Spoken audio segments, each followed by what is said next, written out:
All right, it's 6 o'clock, so we'll go ahead and start the work session this evening. Let's go public schools. Thank everybody for coming. All board members are present with the exception of Larry Cabinet. And we'll go ahead and proceed, and if he shows up, he can certainly catch up. Okay, first up, can I have a motion to approve the agenda, please? So moved. Motion by Chad Fellow, support from Steve Bauer. Questions or comments on the agenda? Clarifications? Okay, all in favor of the motion, please say yes. Yes. Opposed, no. Motion carried. Next up, we have recognition of visitors and hearing of people present. We have a couple of folks that want to address the board this evening. So, Robin, can you call them up, please? Sure. Cynthia Davis, I'm sorry.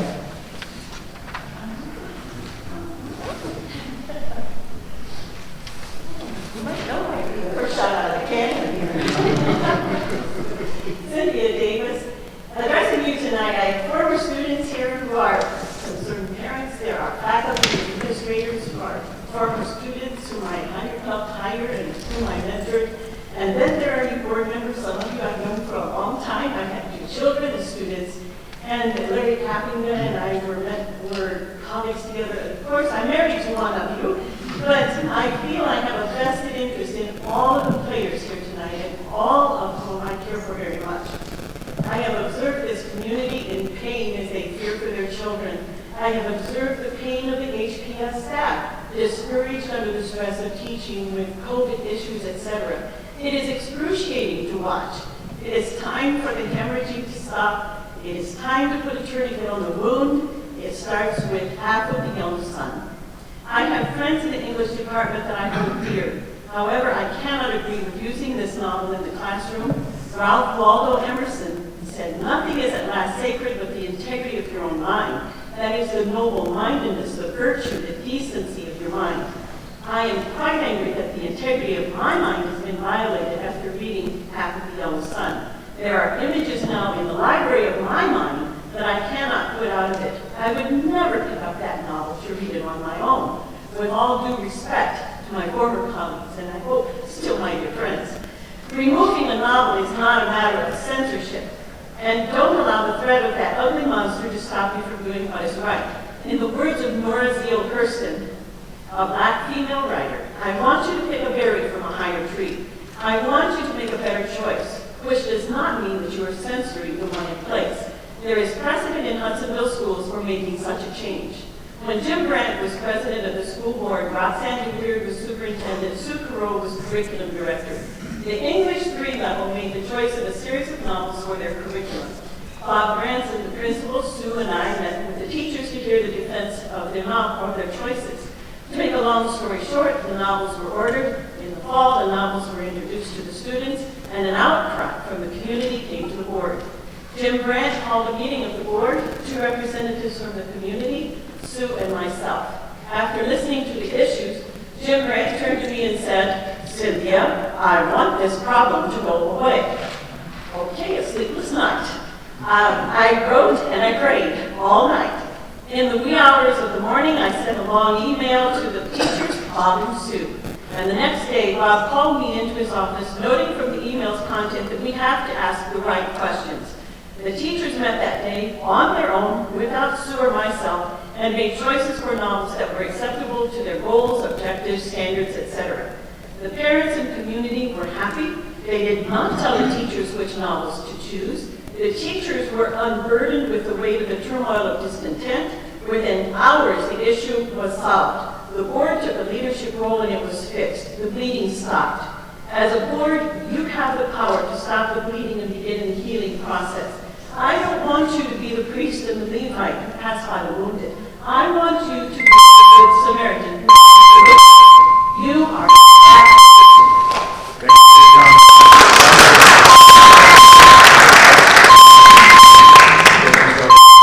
Aaron Doobie.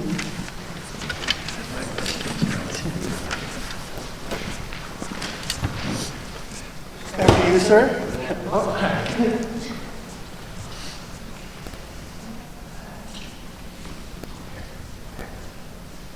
Greetings, board. As you see, I put my phone away. I had a big affirmative thing that I was going to do, but I'm not going to bother with it. I want to build off an idea that Grady brought up last time.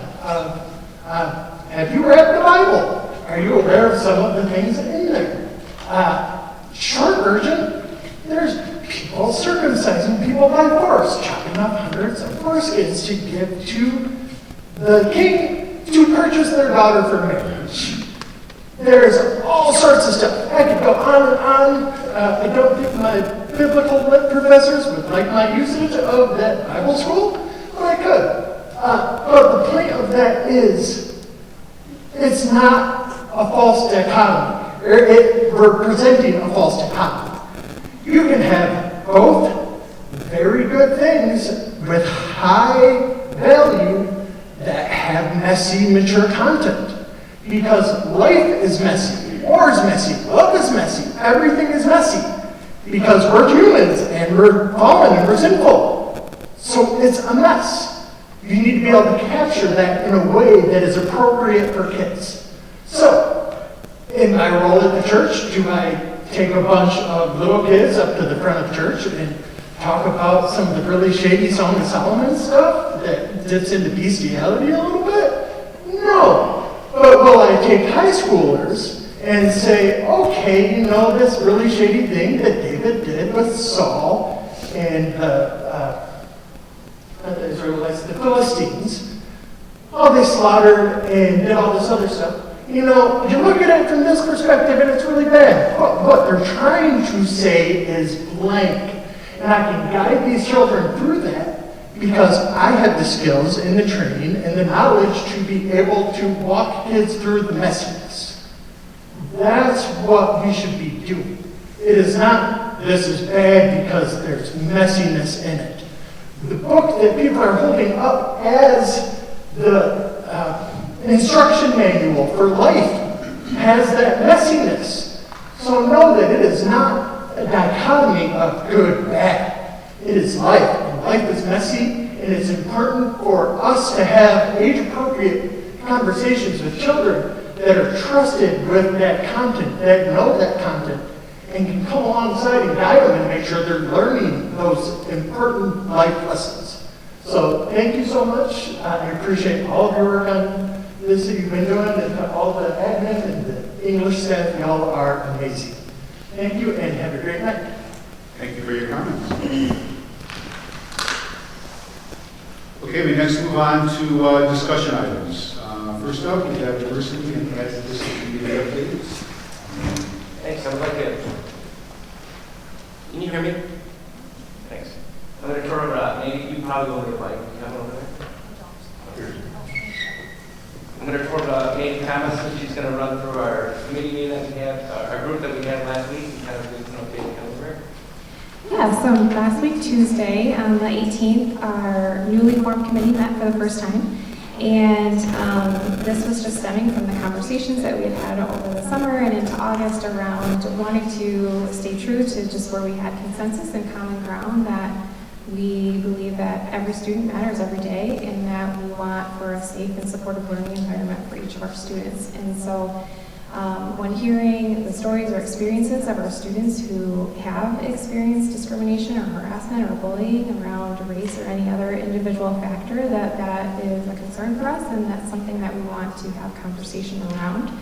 And so stemming from just the reasons for the pause in August is that we wanted to make sure that as the committee comes together that's representing diverse perspectives around each of those pieces and representation from various roles within the district, as well as from our parents and community members, that represents the different building or neighborhood areas within our district, as well as the varying viewpoints on all of those things. And so to capture some of that variance, we use the survey data, which I know Stephanie will be sharing a little later on in the agenda, to look at what the makeup of our group was in terms of understanding their perspective on what has your experience been and what is your feeling on teaching around cultural differences, to make sure that as we pulled in representation that was also mirroring what our survey data showed. And so The group was randomly selected based on those factors, and I think that that criteria had been shared with you previously around just looking for diversity of perspective, gender, and all of those factors that I just named. So our first meeting was really just around getting to know who was in the room. And so we started with just introductions and sharing just kind of what led to the formation of that committee. We talked about group norms and how we want to operate as a group. And then working within small groups, members discussed, what led them to want to be part of this group, what some of their hopes were for the group's outcomes, and what worries or concerns they had around this committee group work. Our next meeting is scheduled for March, and we will plan to provide an update to the board following that meeting as well. Following this meeting, we will plan to post both the committee members' names as well as the meeting minutes to our district website. Within the committee, we have 9 parents, one of which serves as the parent co-chair, and that is Carissa Woodwike. 7 staff members, 3 building principals, and our central office. As well as I believe Mr. Tuttle will be joining us in the future too. So we look forward to that conversation, and we'll continue to keep you updated. Any questions? Thank you. I'm sorry. I mean, the first meeting was when? Last Tuesday. Last Tuesday. Yes. Okay. And the next meeting is March. So is that the plan for it to be like in every other month or so? Yes, at this time, yes, every other month. Mm-hmm. And maybe it's in there, and I just haven't seen it yet, or I saw it and I don't recall it. But committee outcomes, what the outcomes are, what we're striving to achieve, and so forth. Will those be on the district website as well, or all over the board and the public to be aware of that?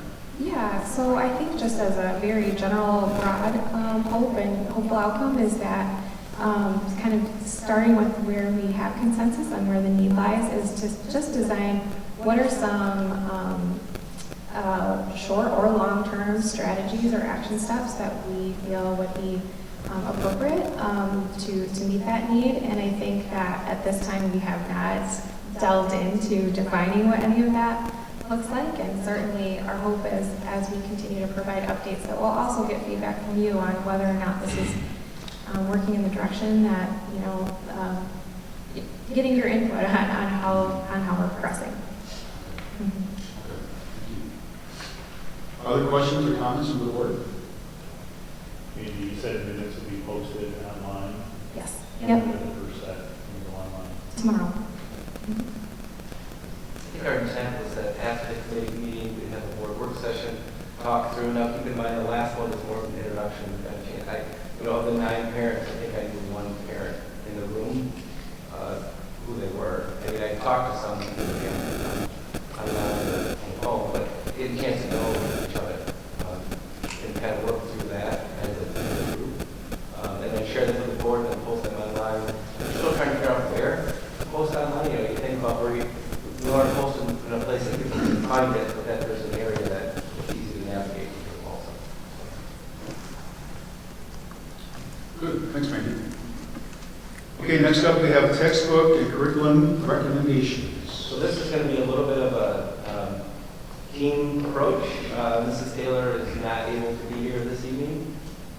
We'll leave it at that. I don't need to get into medical reasons why she can't be here, the health department reasons, but so we're going to go through and try to tackle this piece by piece with help from our fans.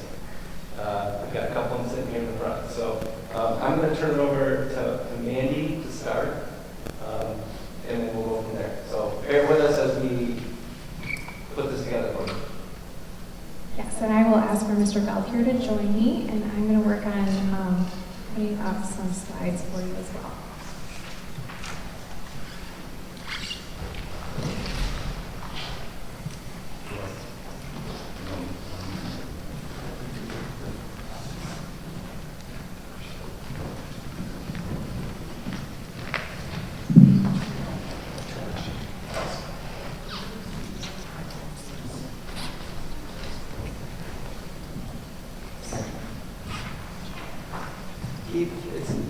I can hear Mandy from where I'm sitting. Are there other speakers at this side of the room? Can you, I would. There's no microphone. I don't know if it's the mic, right? She's talking to the mic. Here's a monitor right here. But I don't know if it's Thank you.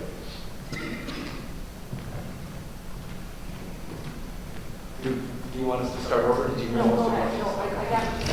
I don't want to say half the room didn't hear. But I quickly read through the markers moving forward, so I was like, one of those people who keep all of that. Is that my age? I'm sorry. Yeah, okay.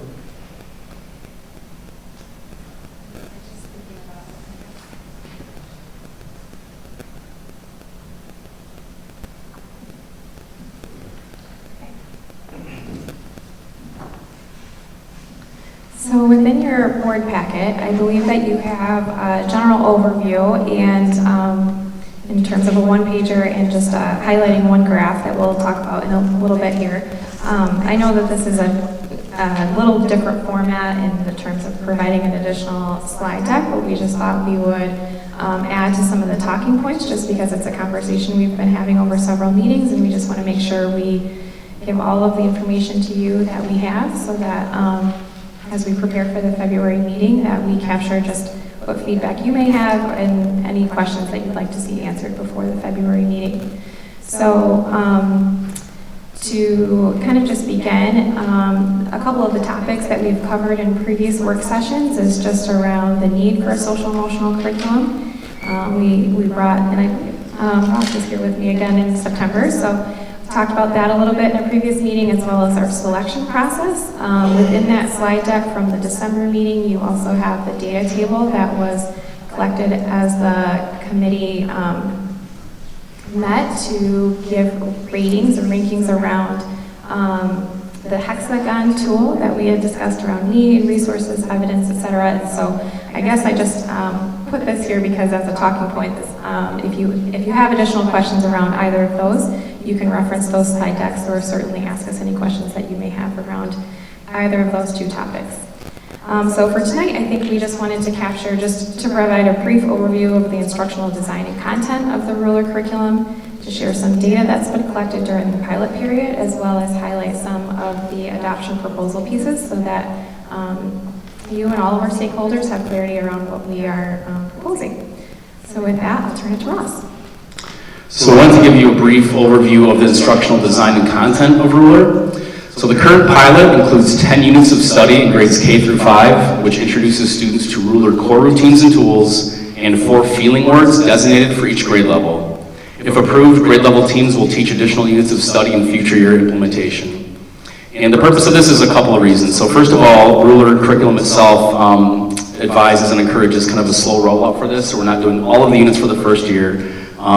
We as PBIS specialists, when we're looking at the curriculum and thinking about training and how to get teachers equipped with this, we weren't even really sure how long each unit's going to take and things like that. So it's been good this first year to kind of just get into it a little bit, to do 10 units before, again, if it's approved, we'll introduce future units and more units as it goes on.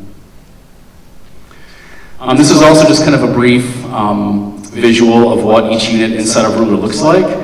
So first of all, there's an introduction unit, followed by introduction lesson, followed by an application lesson, a homeschool connection, and a performance task.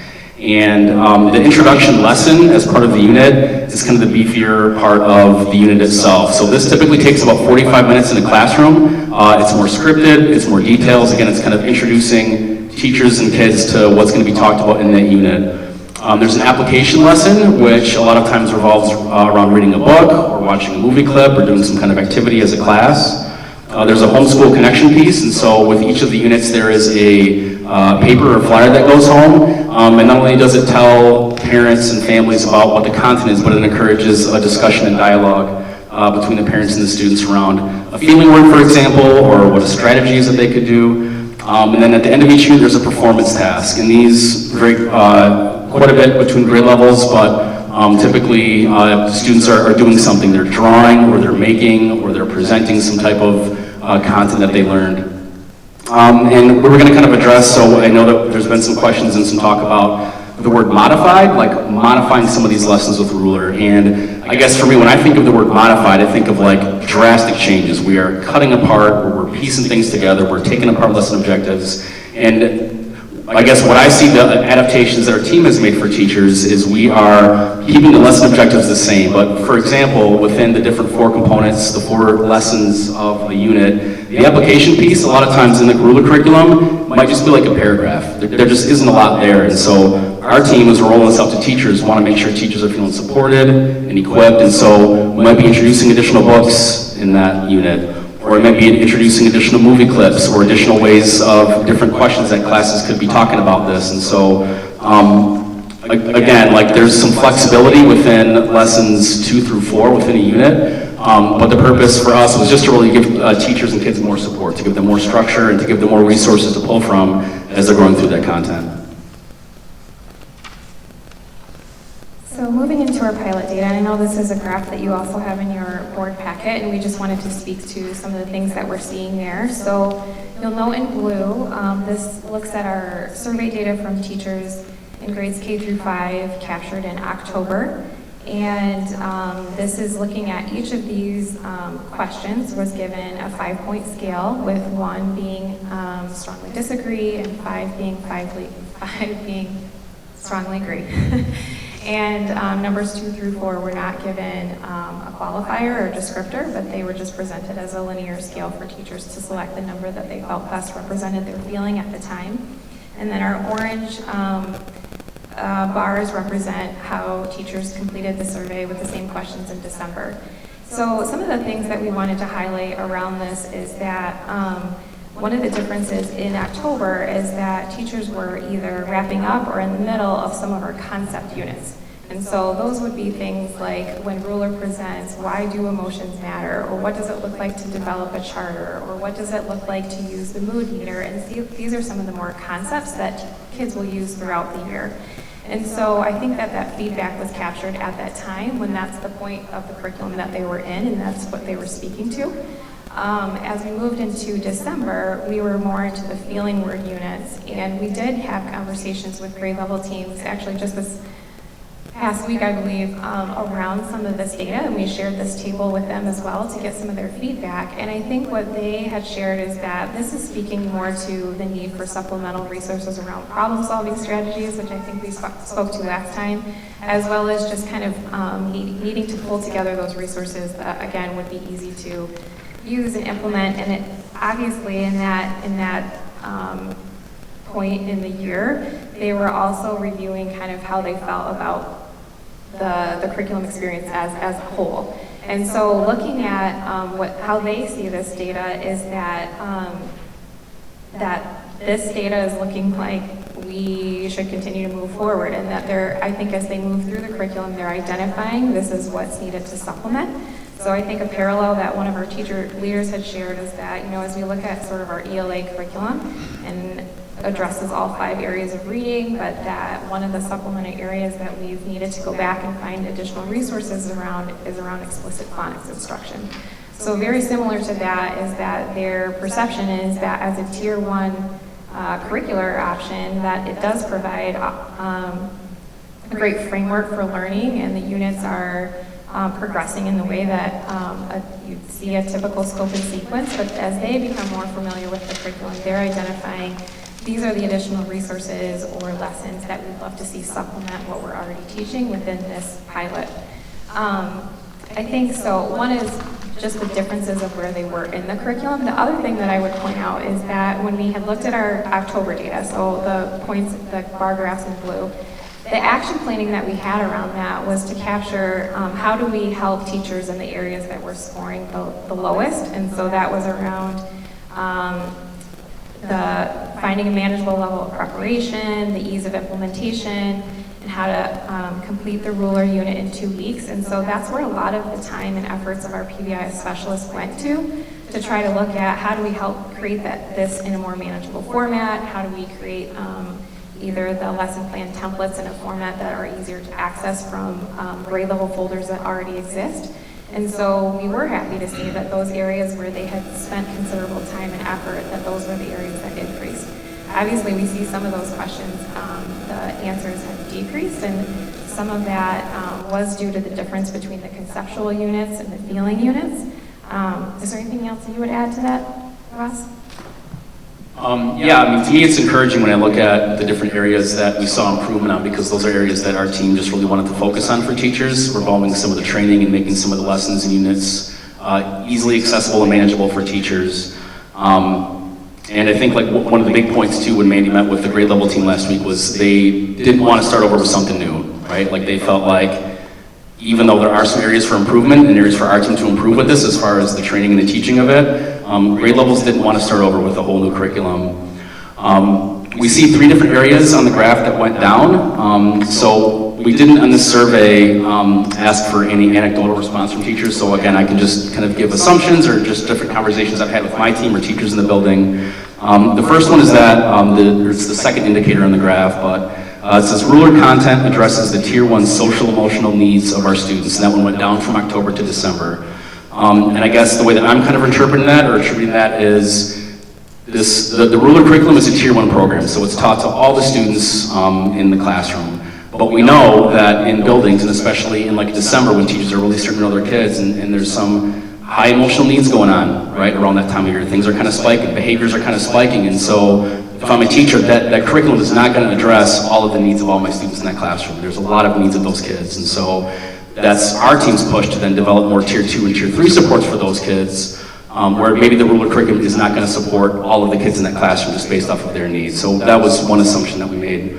The third point, third indicator on there, ruler concepts are developmentally appropriate for our students, that also went down.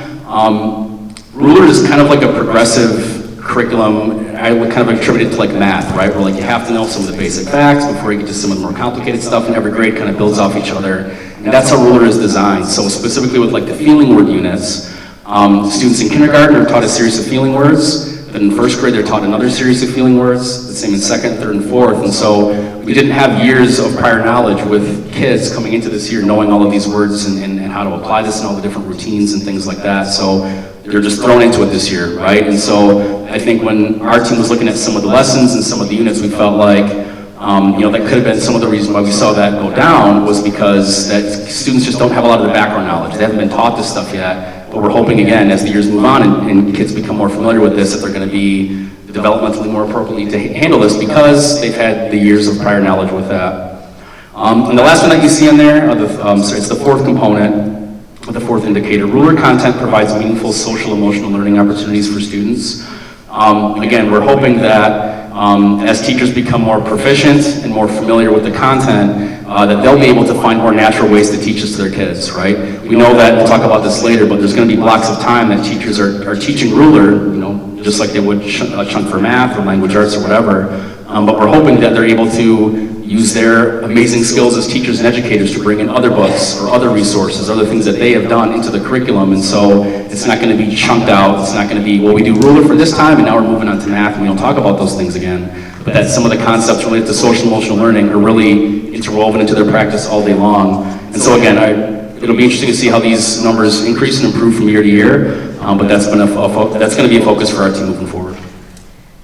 I think as a last talking point would be, we've never collected teacher perception like this around a new curriculum before. So to understand what trends we should expect or what is the typical percentage of endorsement over time, that we don't have a reference point for this. We're sort of the first ones to gather this, and so I'm confident that every individual that looks at this will come away with different interpretations or questions or understanding. But when we took this data set and discussed it with the elementary principal group, resounding that they felt like there's not red flags in this data to say that we should stop, and that their recommendation was to keep going.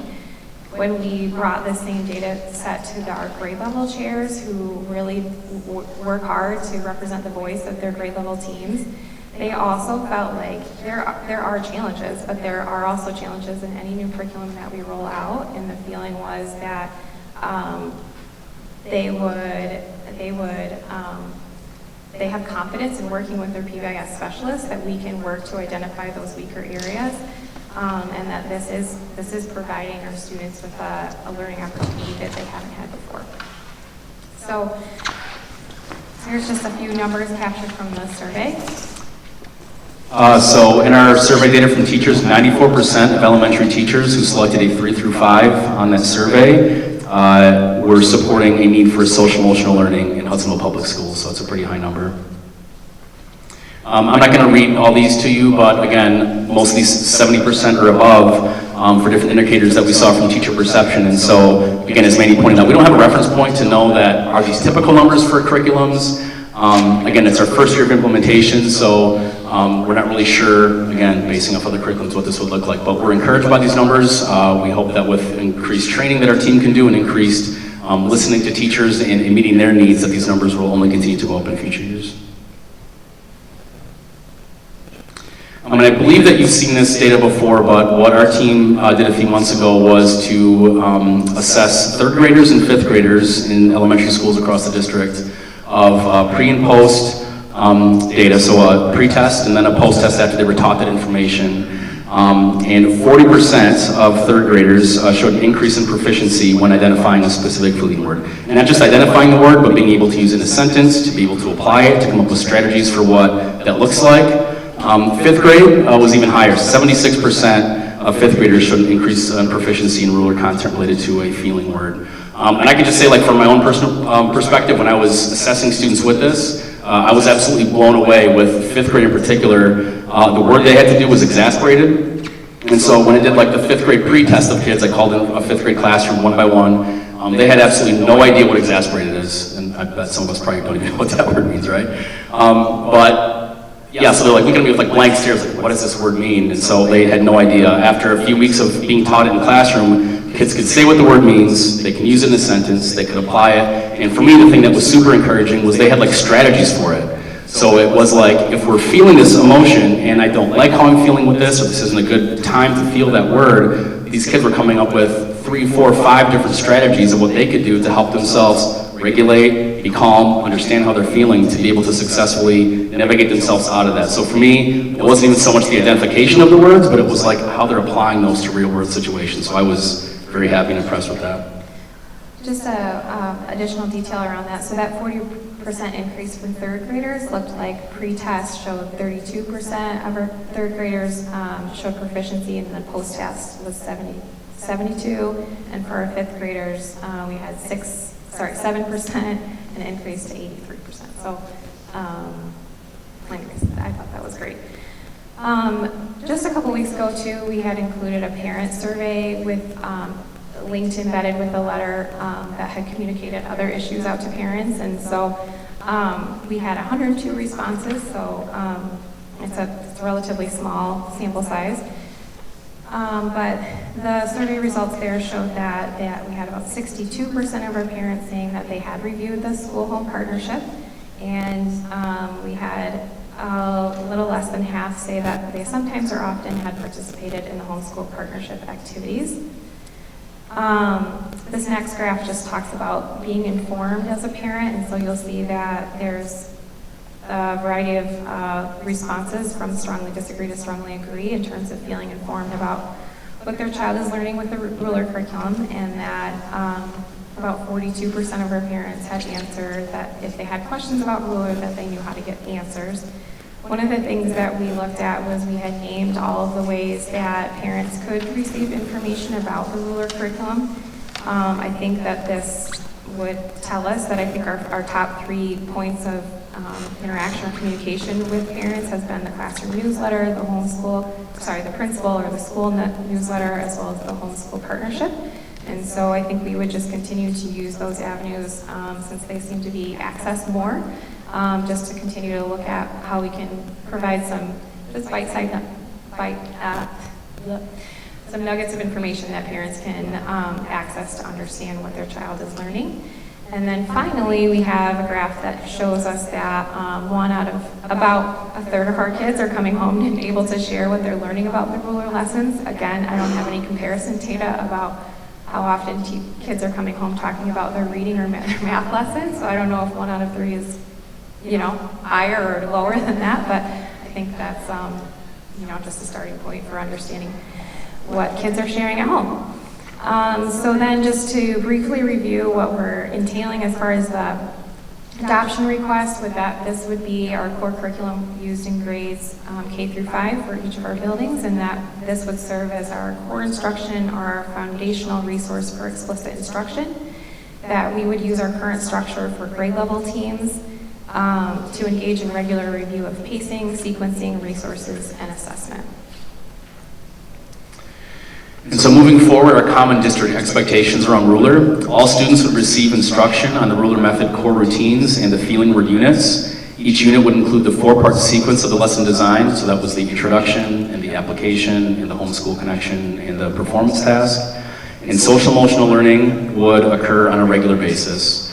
Some of that though is going to be determined by individual grade levels, so we want grade levels to be able to respond to the needs of students. Meaning that teachers may spend a range of time and use a range of resources to meet the lesson targets for each unit. So again, what our team is going to do moving forward and what we've done this year is hold teachers accountable for those lesson targets and those objectives. That's a critical piece that every lesson has to address. But how teachers want to get there is going to have some flexibility. And if grade levels decide that they want to do it 3 days a week for 20 minutes each time, that could be an option for them. If they want to do it 15 minutes every single day, that could also be an option. So again, one of our goals is to be able to get feedback from grade levels for what that would look like. And also, hopefully, the plan down the road is to integrate this into things that we're already doing. So we don't want Ruler to feel like a totally separate thing, but like, how can we tie this into our SOAR initiative, right? We don't want to be doing SOAR and doing Ruler. One of the reasons that we chose Ruler and liked Ruler initially was that we felt like it made a lot of connections with some of our SOAR expectations that we're already doing. So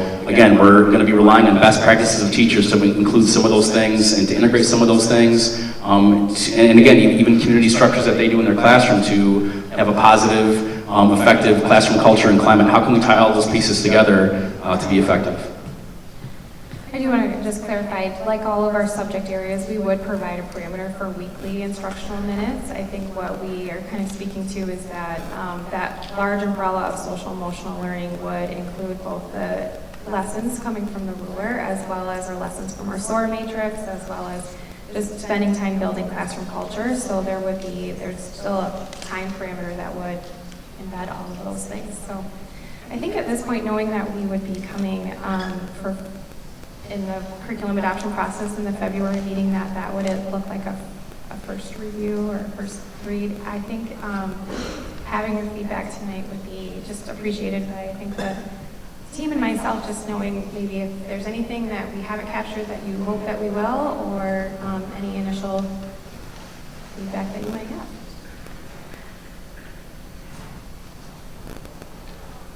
I guess I'll go first. I have a lot of questions.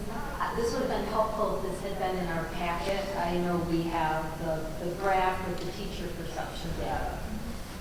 So the first thing that's helpful when you present data is, I noticed on the last couple graphs you have your N, so you have 102 responses. On the teacher data, you don't have your N. I think it would be helpful on all your data if you could have your N, and then how many sent it out, and then an overall percentage. That helps to give just a better interpretation of your data. I'm looking for more parent feedback. I know some was on here. I don't know specifically what questions you asked. In regards to student outcome data, and I don't know if we can go back to the slides, you talked about proficiency. Could you have a microphone, please? They can't hear in the audience. Thank you. So you talk about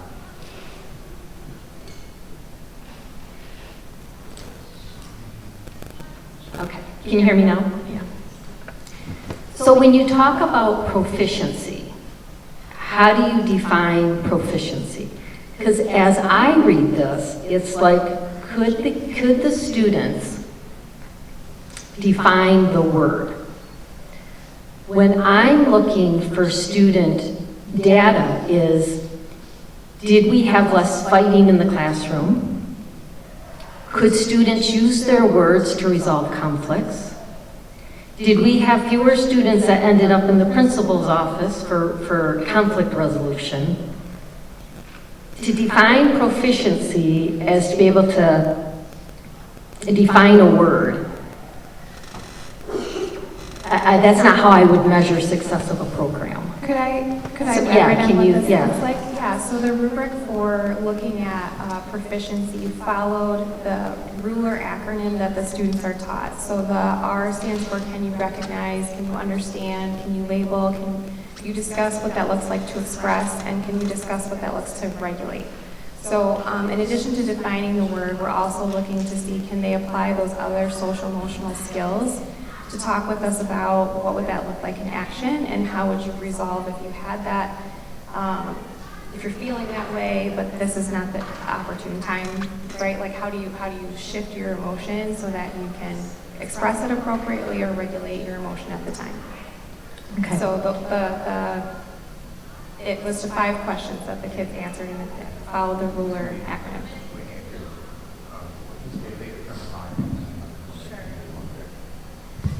It followed the 5 steps of the ruler acronym to recognize, understand, label, express, and regulate. I can, sorry, can I interject real quick? So I mean, I understand that, Mandy, but in the pilot evaluation information that we shared back in September, performance task was one outcome, teacher feedback was another, and then another one was behavior referral data. Building PBIS teams will measure whether our behavior data is changing over time, which I think is what you're saying. So that's I would be looking for the same thing. Yeah, because that's how we start to determine if we have success, is we see the outcome. So I'm looking for more outcome data. I have a couple more questions, and I don't want to take all the time, so please, other board members, if you have questions, please stop me. There was another one, and I don't remember which slide it was at. It was a 3, 4, and 5. People could rate. I know it was the parents. So it sounds like it was a Likert scale, 1, 2, 3, 4, and 5. How do you define the Likert scale? Because I know when I do a Likert scale, 1, 2, 3, 4, and 5, 3 is neutral, 4 is agree, 5 might be strongly agree, 2 is disagree, 1 is strongly disagree.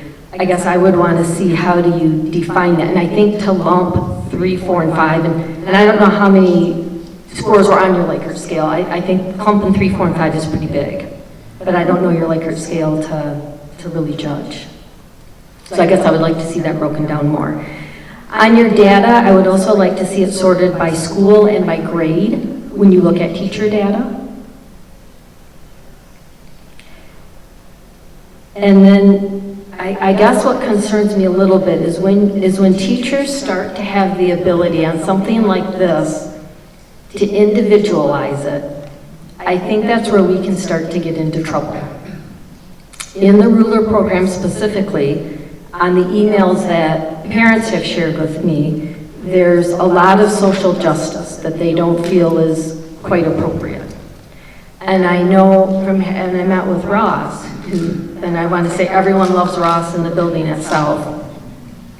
I know Ross has been making adjustments to the modules as they go. But how do you ensure that there's a little bit of consistency? Because I think that's where we start to get into trouble, is when people start to have free reign. So that concerns me. Another concern that I have, and maybe this was talked about prior, maybe at the old curriculum committee, but back when, I think it was, I can't remember when this was all shared, December, or I can't remember when. But I went back and I looked at all the rating summaries for the different programs, and there was the Michigan model, Caring School, PAS, blah, blah, blah. How was ruler selected? Was it by a voting mechanism? Because I've talked to some people that were on that committee, and it did sound like there was a vote. They weren't like really sure how ruler was selected. Do you want me to go through? I can speak to these different pieces. I was taking a list. Yeah, as long as you're taking notes, and you can email me. I don't know if everyone else wants to hear it, but those are just concerns that I had. I probably have more, but I don't want to monopolize the time. Oh, the last one that I had you want to bring up is cost. Yeah. So there's been some different things that have come out regarding the cost of this program. Whether or not it's just a blanket annual cost that we can use, or if it's by school. Yeah, okay. We can definitely add the N, or the population of respondents. I think that we had close to 100% participation in the October, and I think we were probably about 95% in December. One of the things that helped with each of those is that there was in October, there was sort of a week given to, we'd love your responses by this, and the first building to have all your surveys entered, gets donuts and coffee or something. And then the December meeting, we had inserted it into a grade level agenda, so anyone that was in attendance for that grade level meeting was able to participate in the survey. I think parent feedback beyond the survey questions would really just be coming from conversations that have had either through speaking with the principal, speaking with the PBIS specialist, or maybe at parent-teacher conferences, or parent-teacher meetings. We can certainly work to summarize some of the comments that have been shared through that. I think it would be helpful if you do any future surveys Got is to include a comment section for parents, because that's where you learn a lot of information. I know when I get my evaluations for my students, it's the comments that really provide a lot of information. So I would like to see where they have the opportunity to write comments. Okay. So we talked about the student outcome data was beyond the definition. It was looking to look at the application and the expression regulation tools that the students had discussed during class. So we currently use a platform called Swiss to capture discipline data. I would say that those are things that we are universally collecting data around a few specific target behaviors. I think that to see change over time with some of our patterns of behavior data, that would take substantial time. I think that when we look at immediacy of like conflict resolution, and we're talking about a unit around feeling exasperated, there may not always be that direct connect, right? We're trying to build underlying skills to work on prevention. But I do hear what you are saying, and we certainly have that data to share. I think that some of the things that influence that Swiss data, though, are related to what's happening at the time of the year, related to individual spikes. So that's always being monitored through our PBIS team, and they are working on looking at responding to that data at the building level. But there are variances between that, and I do believe it will be a good point of reference long term to look at outcomes. I just don't know that that would be available next month to show you that in the 4 months of teaching that we would see that type of decline, but I certainly hear the desire to see that data over time, so you can. Yeah, I mean, change takes time. Yeah. But you're also asking the board to approve a curriculum that we don't know if is effective or if it's the right curriculum for our school district. Okay. So it's a big decision. So if that means we need to pause to get more data, I don't know. I'm uncomfortable approving or being asked to approve a curriculum without data. And I know data takes time. Yeah. The Likert scale on the teacher perception data was 1 through 5. We do have the data sorted by school and grade, and I think as far as teachers individualizing lessons, I think what stays constant is the learning target. And in some lessons, they are scripted, and there's a standard set of resources that the districts are pulling, or the teachers are pulling from. I think the need for individuality is looking at just responding to the needs of the students and just looking at differentiating as it comes up. So I guess to speak to what would there be constant expectations? Yes, I think the curriculum does outline a scope and sequence for learning targets, as well as these are the core routines that students should be exposed to over time to be able to build capacity in those areas. And then comment for just a minute, though, maybe, Sure. but when teachers are allowed to either include or not include or adjust it, that's where we start to get into trouble. And people don't have to agree with me or not, but when people have that freedom where they can adjust, based on things that I've seen that have been sent to me on the ruler curriculum, we could have issues, and I'm trying to prevent that. So I'd be more than happy to share some of the emails and screenshots, but we will have issues, and that's my concern, because then I have to defend it. Ruler selection was looked at. It wasn't a voting process. The data table was to ensure that every committee member had an opportunity to give input. Again, on a 1 to 5 Likert scale. And so using that data table, the group discussed to what extent was that meeting the original definition of the hexagon tool in terms of need, resources, evidence. And so looking at some of the final recommendations coming out of that was both the ruler had high scores as well as Sanford Harmony. Sanford Harmony is really set up more of a library of resources, and so the ruler provided more of a scope and sequence, as well as there was some familiarity with the mood meter tool, and so that is what led to that decision. And then as far as cost goes, it did, the training cost for the original training team was $8,000, and to maintain the subscription that has come from that, so once you have a team that's been trained, you then have access to this portal, which gives you access to the curriculum. Is to maintain that in year 2 is a $1,000 cost. To send additional school teams, there is an additional cost. So if we were, and that should be on the bottom of the proposal request, is to say, is if we were to look at wanting to send additional team members to training, whether that be because we had a change in structure at one of the buildings with new leadership or new coaching staff, that there would be additional costs to send additional school teams to training. Thank you for your feedback and your questions. That's very helpful. Is there any other? Yes. Can you hear me okay? Good. I have a lot of confidence in the teachers' input on this, and I appreciate this chart. I noticed that out of 9, there were 4 scores that went down, and you did try to address that. I appreciate that.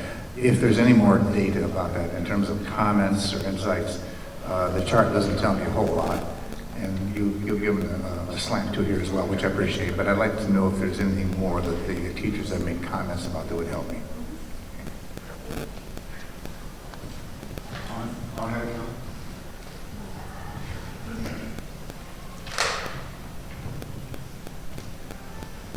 I appreciate what you said, Mark, because when you look at the data initially, it's like, okay, when the teachers say that the content, they weren't sure if the content was, whether they meant enough or it's too simple. It's too hard to tell from that graph. But what I was thrilled is that the teachers as professionals strongly believe that this is necessary.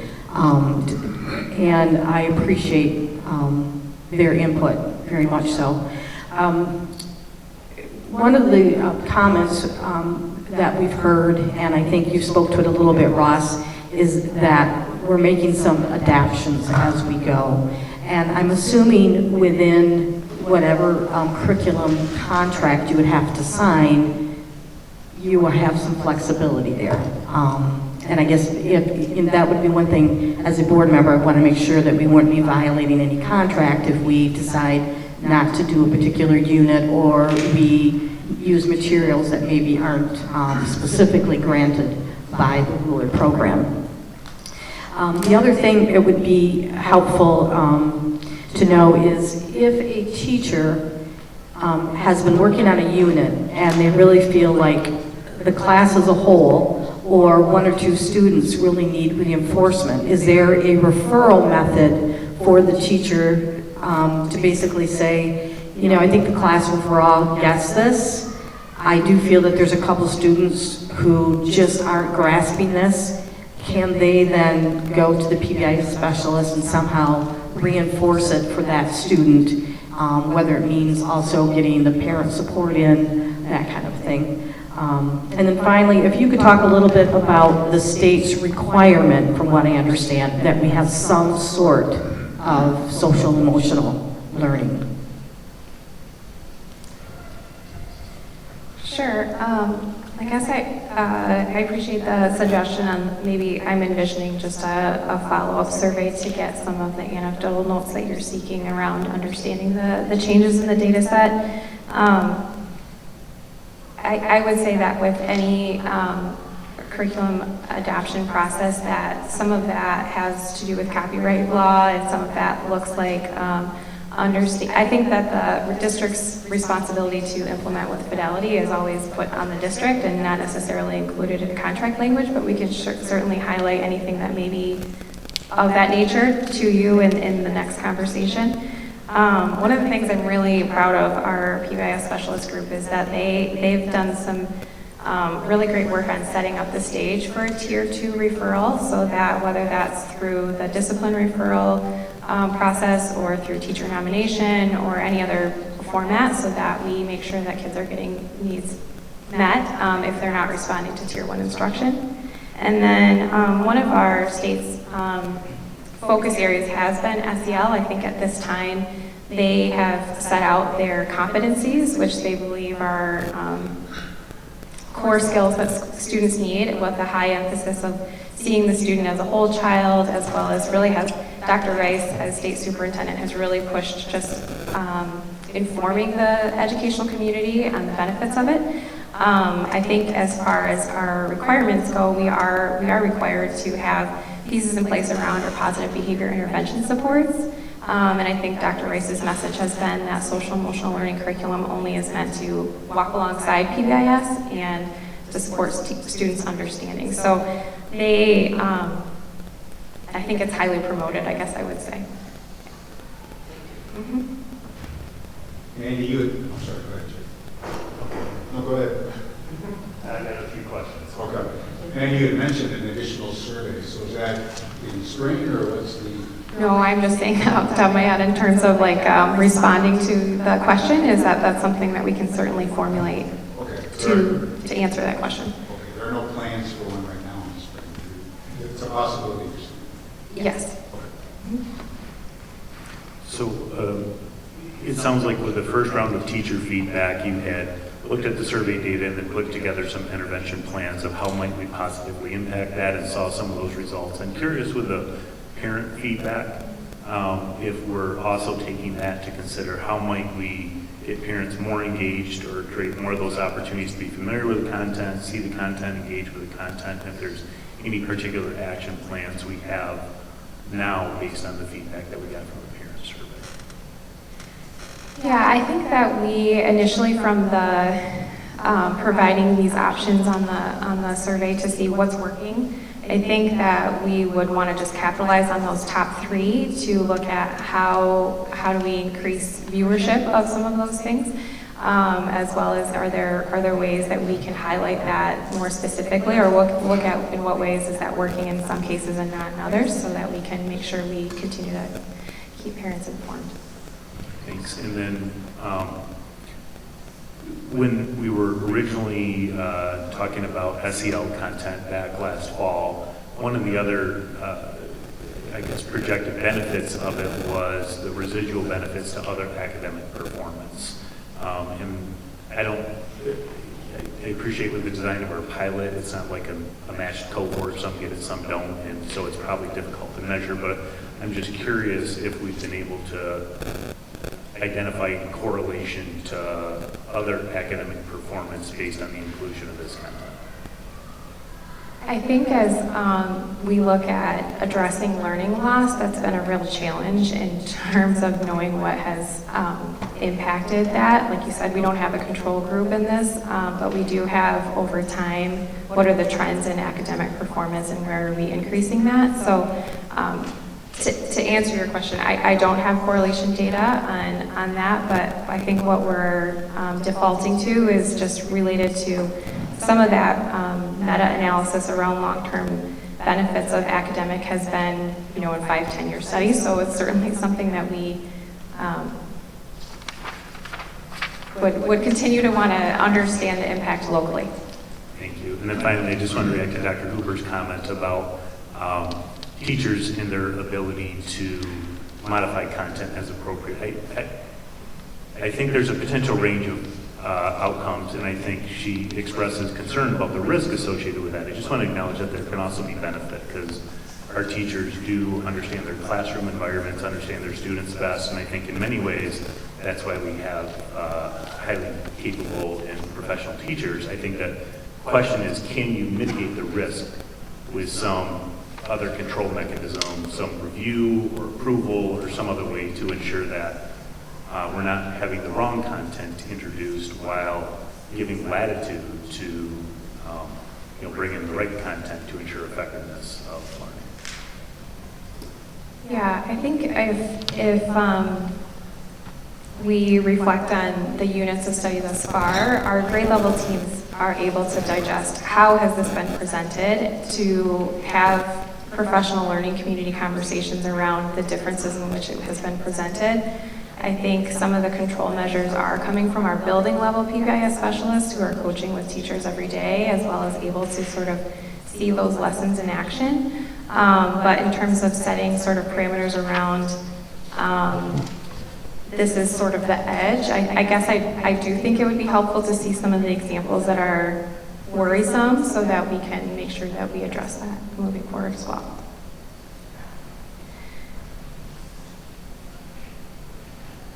Thank you very much. I'm sorry, I had a couple Yes. other questions as well. So there was some concern expressed early on relative to, what's the right word? Relative to not communication, but the home lessons coming home, the home partnership lessons coming home, and some parents not receiving those. Has that been fully resolved, and presumably some gaps in that? Yeah. I think that, as Ross mentioned, some of those homeschool connections come home through feeling word units, and they do not come home through concept units. And so the differences in when those are going home is dependent on which unit is being presented. I think hearing from individual parents about saying, why haven't I seen this? It has been resolved when the individual teacher is aware of, or the principal. So when that has been brought up, we've been able to resolve the question. And then what is, I mean, I understand in the last paragraph the cost for different number of team members and so forth, but what is the proposed training program going forward? Is it not train ourselves or what's the? Yeah, well, we have gone through the training team actually this past April. So at this time, I think the need is to continue the subscription to have access to the curriculum. I wanted to be transparent with the potential training costs if there were to be changes to our team membership to be able to send those additional teams to training. At this time, that's not an immediate ask. Okay, so for right now, we do the $1,000 a year fee, and then if there was additional training needed, again, because of new staff members or whatever, then we have to look at which of those other options would make sense.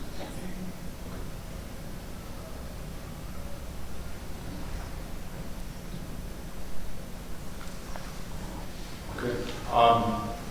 In terms of the questions that were asked tonight, how best to, I mean, you addressed them, verbally, but how best to convey that information so we have it to look at it further and study it and so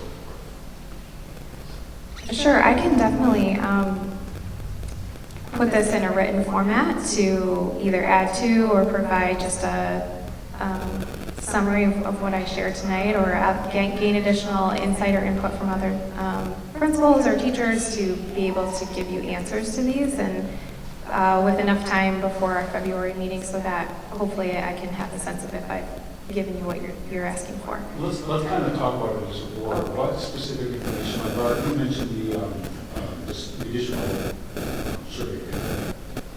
But let's talk about that as a board. What specific information would you like me to share before February, or before February, since we give some direction? Or you mentioned a couple of things specifically. Yeah, anything in regards to parent feedback, like the question and the responses. For me, because I'm very data-driven, I would like to know the N for all your data and how many it was sent to so I can see the overall percentage. And then on your Likert scale, I would like to see your data divided out by 1, 2, 3, 4, and 5. And not group like 3, 4, and 5, because I think 3 is neutral. So, yeah. And again, I would really like to see some student outcome data. And I know you talked about the Swiss I don't want to say Swiss cheese, but that's what I think of. I really want to see student data. And I don't know, even if we were to send out probably you don't want to survey your teachers to death, but I really want comments, because comments tell you so much, and I feel like we're lacking that. Like a comment, like, what was your biggest challenge with implementing ruler? What was the biggest benefit that you saw? Because when I met with the teachers, a lot of them said time. Like, I agree, they all saw the value in SEL, but it was a time factor. I agree with all of those and not all of those. Other specific information that the board would like to see? Just in the breakdown of teacher information. Any breakdown or explanation of the teacher information. That is not down at 4 and 9. That's a little concern. I think it would be helpful just to understand the overall timeline, like what is the action needed by when. So what is the February 10th date drive versus a March or an April, and sort of the what's next? My understanding is that right now, current state as written, the proposal would come from the board, the curriculum proposal would come before the board for a first reading on February 10th, and then a second reading in the March regular session, correct? Yeah, okay. So now, again, we may decide to alter that, or pause it or something, but that's the current date timeline. Okay. Yes. Mark, you said, can you reiterate what you said? I missed that. Just the teacher data here. Excuse me. The teacher data. If there any more specific information, Barb mentioned comments. If there are comments from the teachers, anything which is more specific, it just caused me some anxiety when out of the 9 categories here, we've gone down in almost half of them. And so I think the teacher information will be very helpful, because they're the ones who have to do this job. And they have the closest contact with the students and know how this is impacting what's going on in the buildings.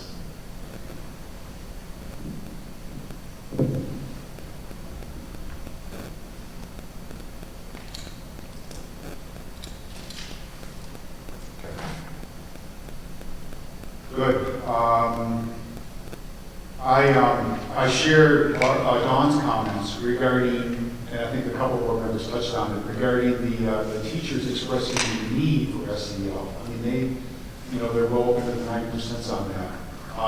But I am fully aligned with Barb's comments as well on the items that she mentioned, breakdown of the teacher comment. I think all that information will help us to make an informed decision as a board. So. Great, thank you so much for your feedback. Okay. Thank you. Any other questions or comments from the board on this? Okay, thank you. Thank you, Ross. Okay, we move on to COVID relief funds update. Oh, I'm sorry. Sorry. The same process for the textbook review as Andy just went through. Work session tonight to discuss the books. Probably won't have maybe, probably won't take as much time, which is good. Conversation, and then bring it to the board for the first reading in February, second reading in March, get the textbooks. Really for that, get the textbooks in time. School will start next year. So first up we have middle school social studies, and Matt Baer is going to come take the lead. He doesn't talk for 2 minutes.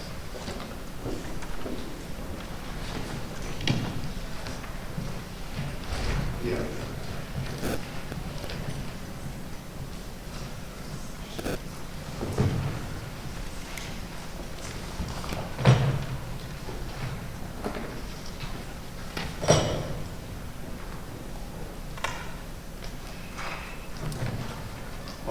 First of all, I can't imagine a middle schooler carrying this, let alone the 5 steps I had to walk up on stage around the hallway. So that's the first thing.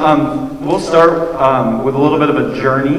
I think that's the best place to start. So in 2019, as a middle school social studies group, we had a dream of finally taking some adopted standards. It took about 4 to 5 years for our state to adopt social studies standards.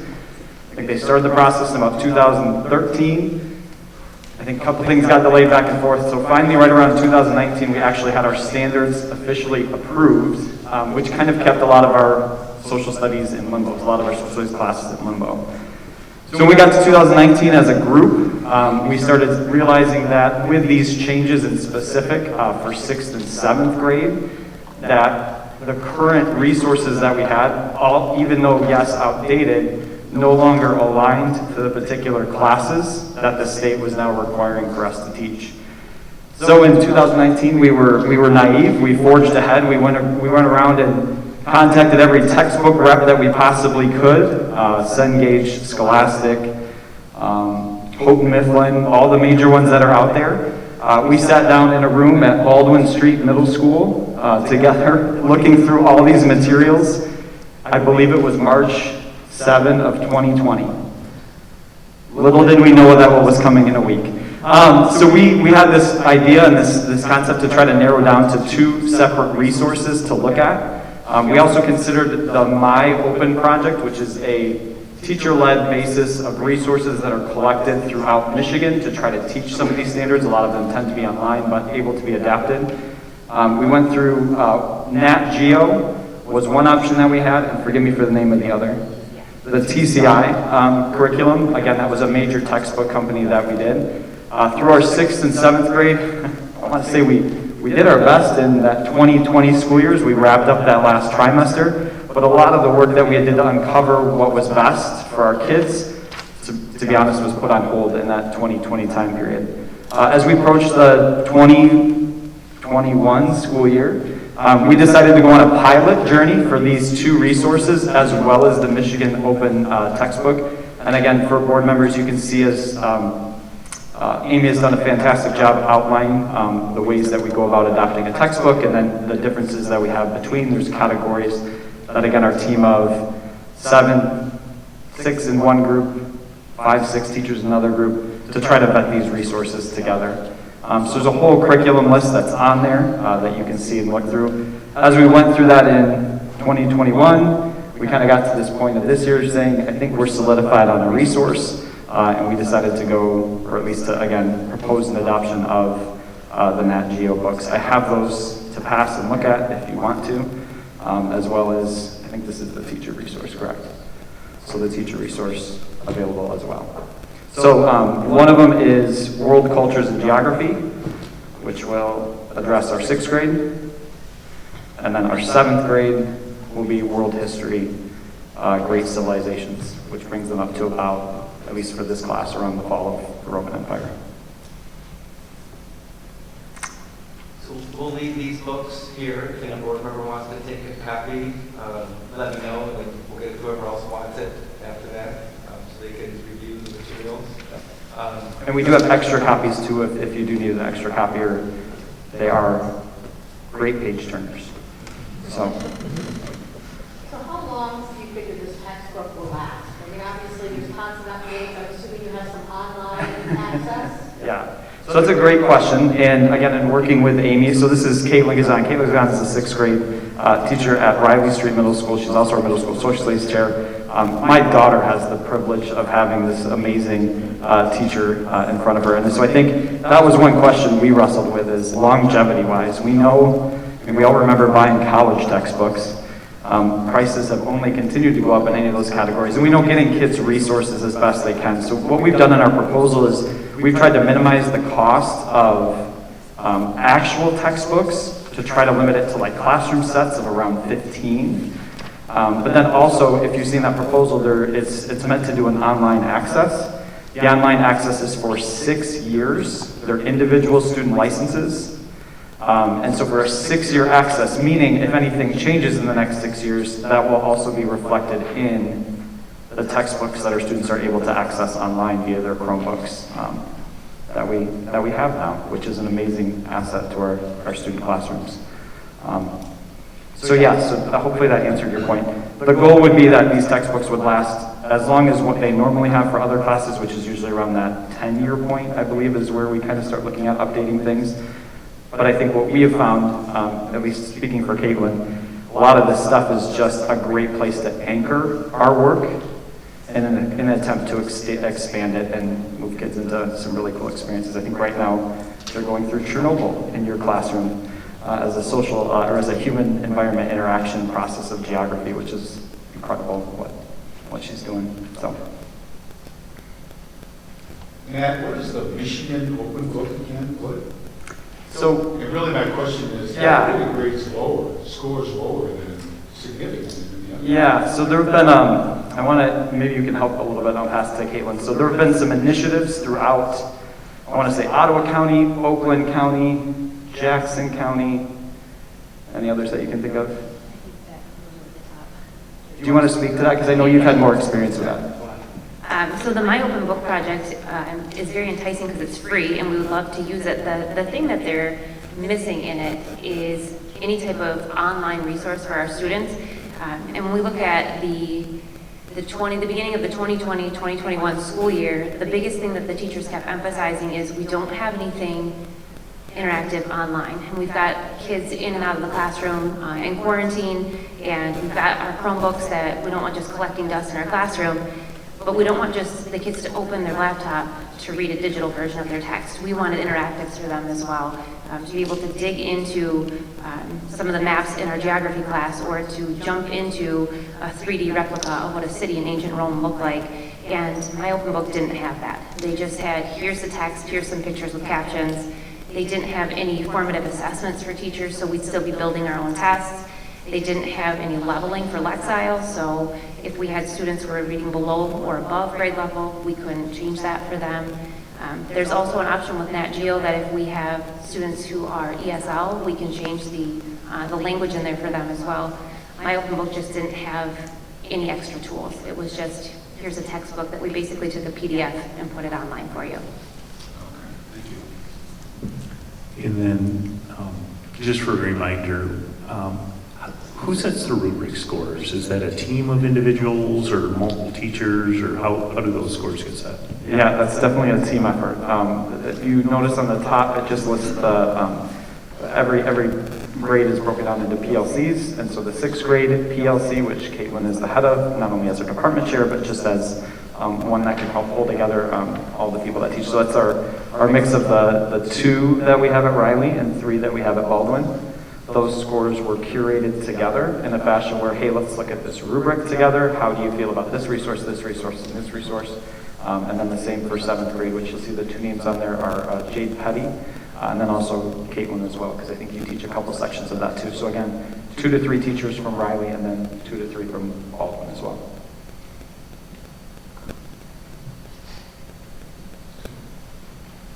I have one just general observation that I noted. I found it a little disappointing that, not in the process that you did, but in the score in both classes, or including references in technology that gives opportunities for students and or teachers to communicate with one another. All of those scored 0, which seems in a social studies setting that's like inexcusable almost, but can you speak to that? Is there anything out there that encourages students to communicate back and forth? Yeah, there's tools on there where like the teachers can leave feedback to the students on any of the online assessments that they do or any of the activities that they do, but there's not a lot of peer-to-peer. And a lot of times you'll find some textbook companies kind of shy away from that, just being able to control the kids speaking to each other and what's being said. I know that we do a lot of that in Google Classroom, that students can post on the message board or the class stream. But teachers are using a wide variety of tools. I know that Julie Teal, who teaches at Baldwin right now, is using Flipgrid, where the kids are recording videos and they're leaving feedback for each other that way. So we're using digital tools kind of outside of the textbook for kids to do that kind of peer-to-peer, just because we can control that easier. We can set the controls of only the teacher and that student can see it, or all students can see it. We want to make sure that it's open to the general public to be able to see or hear our students as well. So we do have those digital tools. It's just in the textbook, it would be more of just a teacher to student sort of tool. I think it's a great question, Steve, because you're right. That was one that we looked at and we felt bad putting it as zeros, because it was like, should it be doing that? But I think to Caitlin's point, we just found, the use of Google Classroom and Google Docs that I don't know if that was something we needed. to see out of these textbooks. And again, as we look at a lot of this curriculum, it's meant to be more of a general selection for other courses as well, using the same tool. So maybe that just wasn't one we were looking for or felt like the group needed. So, yeah. Other questions, comments? It's been 29 years since I taught sixth grade social studies, and I love social studies and math. So I'm going to bed tonight with a warm feeling in my heart just seeing those textbooks right there. I think you should take one to bed with you. I was going to say, I think Larry called the first copy. I think he called the Just first call copy. the first copy. Other questions or comments? I think just one last point, at least, sorry if there's another question, but just as you notice the price tag on that, just please know that for us, we want to anchor our team in a common place. And I know that's just something, Barb, I heard you speak of that too, of just trying to find commonality and making sure we all have a resource. For so many years with the curriculum in limbo, and not wanting to buy something before it was set, and then COVID hit and all that stuff, this was really our best team's effort to say, we need something that we can all say, this is what we got, and this is what we're looking at, and this is how we're binding ourselves together to make sure, again, I speak for my own 12-year-old. She's not 12 yet, she's 11. Don't do that. But just so that our sixth graders and seventh graders can have a guaranteed and viable curriculum that's seen throughout, not only Riley Street, but at Baldwin, and then as we move to higher grades too. So I guess that's our big thing. Quick question that brings up a thought. Does this progress nicely then to the next level in 8th grade or 9th grade? Yeah, that's a great question too. And again, the changes that we saw, the most drastic ones once they were approved, was through our 6th and 7th grade. Now I can't speak entirely to 9th and 10th like above, because I just haven't been involved with a lot of that curriculum adoption, but we saw the biggest change in 6th and 7th, because it used to be like Eastern Hemisphere and Western Hemisphere, and that's how they divvied it up. Now they're looking at it more world cultures and geography, and more of like a world history. This will pair nicely with our 9th grade team that teaches world history. And so we found that now our 7th grade and 9th grade, again doing a vertical alignment between the two of those grades, our 8th grade, which is going through US history, their connection is with 10th grade history as they get to that and beyond.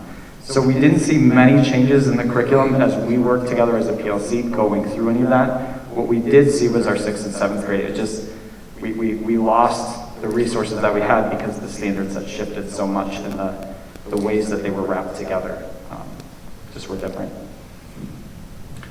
I'll just also say thank you as the parent of a soon-to-be 12-year-old who has been helping with 6th grade social studies and geography this year.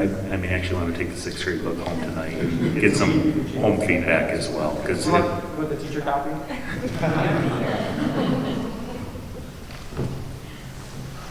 Good. Other questions or comments? Great, thank you. Great overview, good information, we appreciate it. Okay, now we move on to COVID. Nope, we have one more textbook. Mr. Beal's going to come up and share the AP Bio textbook, which is, who wants the bio book? Right here. So we just have the bio book that Mr. Beal's going to review real quick. Will be a lot faster. This is far different than a sweeping curriculum change 6th, 7th, and 8th grade level in a core class. This is AP Biology. Anywhere between 35 and 45 kids are usually enrolled with it, a combination of juniors and seniors. We have only one teacher teaching it, so he's the only one that was the reviewer with some oversight and working closely with Greg Jordan. We have parent-teacher conferences until 8 o'clock tonight, so no teachers were able to be here because they are doing virtual conferences this evening. But this book that Mr. McCune has brought to the committee tonight is Campbell Biology in Focus, and it's the 3rd edition. We're currently using the 1st edition. We've been using it for the last 8 years. As many of you recall, it being a college course, an advanced placement course, it's pretty heavily reliant upon the textbook. And this particular one, in my conversations with Mr. McCune, he mentioned that over 90% of the schools in the country that offer AP Biology use this particular book. So it's kind of all I have for you. I told you I'd be shorter, but that's why we're bringing it, and it's time for a new resource. I guess the one thing I should say I'm excited about is we are going to look at getting the digital resource as well. So Dawn, your question from earlier about how long it might last, we've only had these books that we're currently using for about 8 years, but they get used and abused pretty heavily in an AP class that's all year long. But we are going to have, now that we're one-to-one, access to the digital text as well. It comes with it for 2 years, and then I guess we'll reevaluate after that, but that's built into the cost. It's in your form. That's it. Questions, comments? I know you're not an expert. Nope, I appreciate you acknowledging that. Yes, well, you admitted it initially. Yep, no, Right? don't teach AP Bio. Exactly. One thing I would like to know from Mr. McCune is what CC is the biggest change between the first edition and the third edition? Oh, yeah. There's a particular section that was updated, or anything else that may be perceived as subjective? Sure. I don't know that it's subjective, because again, I did have a conversation with him about this, and you're right, I can't speak to the specifics of the unit or the structure of the book, but he did mention that it's far more in line with the current requirements that AP Biology and College Board lays out. So they know that most courses in the country use this, so they're very smart to keep in line with College Board. So when College Board makes a change, because it's all about preparing for that test, because obviously if students score 3, 4, or 5, depending on the university or college they're going to, they get college credit for it. So he told me that the updates were more in line with what the current requirements are for AP Bio for College Board. That whole area of biochemistry, I mean, it's exploding. I can't believe that part of it has, has to do with that. So, yeah. Can you comment on that? Who did? Nope. I agree. Other questions or comments?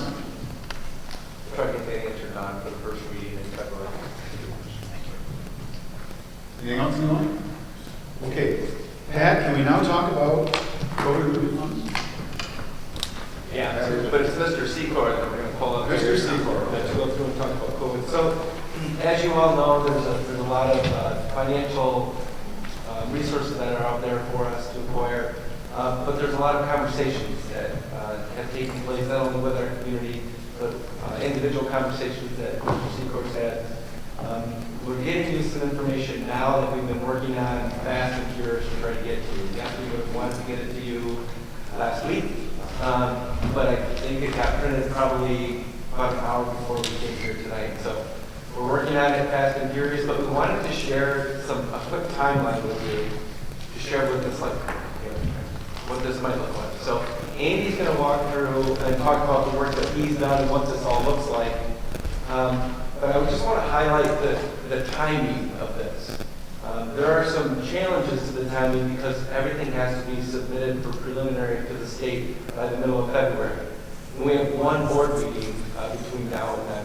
So this does not require board action, but we want to make sure the board is completely immersed in the information so that you're aware of actually what everything looks like. So at our next board meeting on February 10th, we will actually have a public hearing regarding these funds.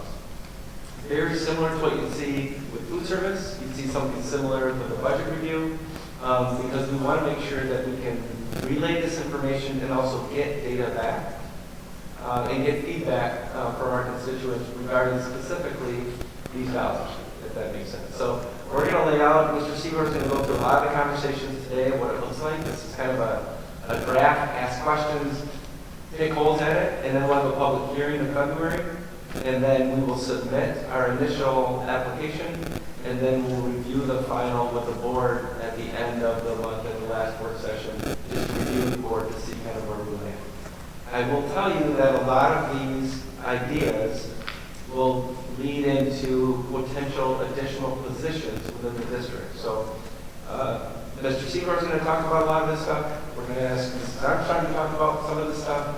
Mr. Briggs might come in and talk about some of the money, so we're going to kind of go around just to get your understanding of kind of where we are in this process and truly the feedback that we need to move forward. Not to say we're going to hire a bunch of people by the February 28th work session, but there are some implications that have to do with staffing, and Mr. Armstrong can talk a little bit about those when it comes to ideas of jobs and job descriptions and so forth. So I'll turn over to Mr. Secor to kind of walk us through some highlights of the work that he's been doing fast and furious since drinking from a fire hose at the beginning of January, or that's when we started. So. Day 16 on the job today.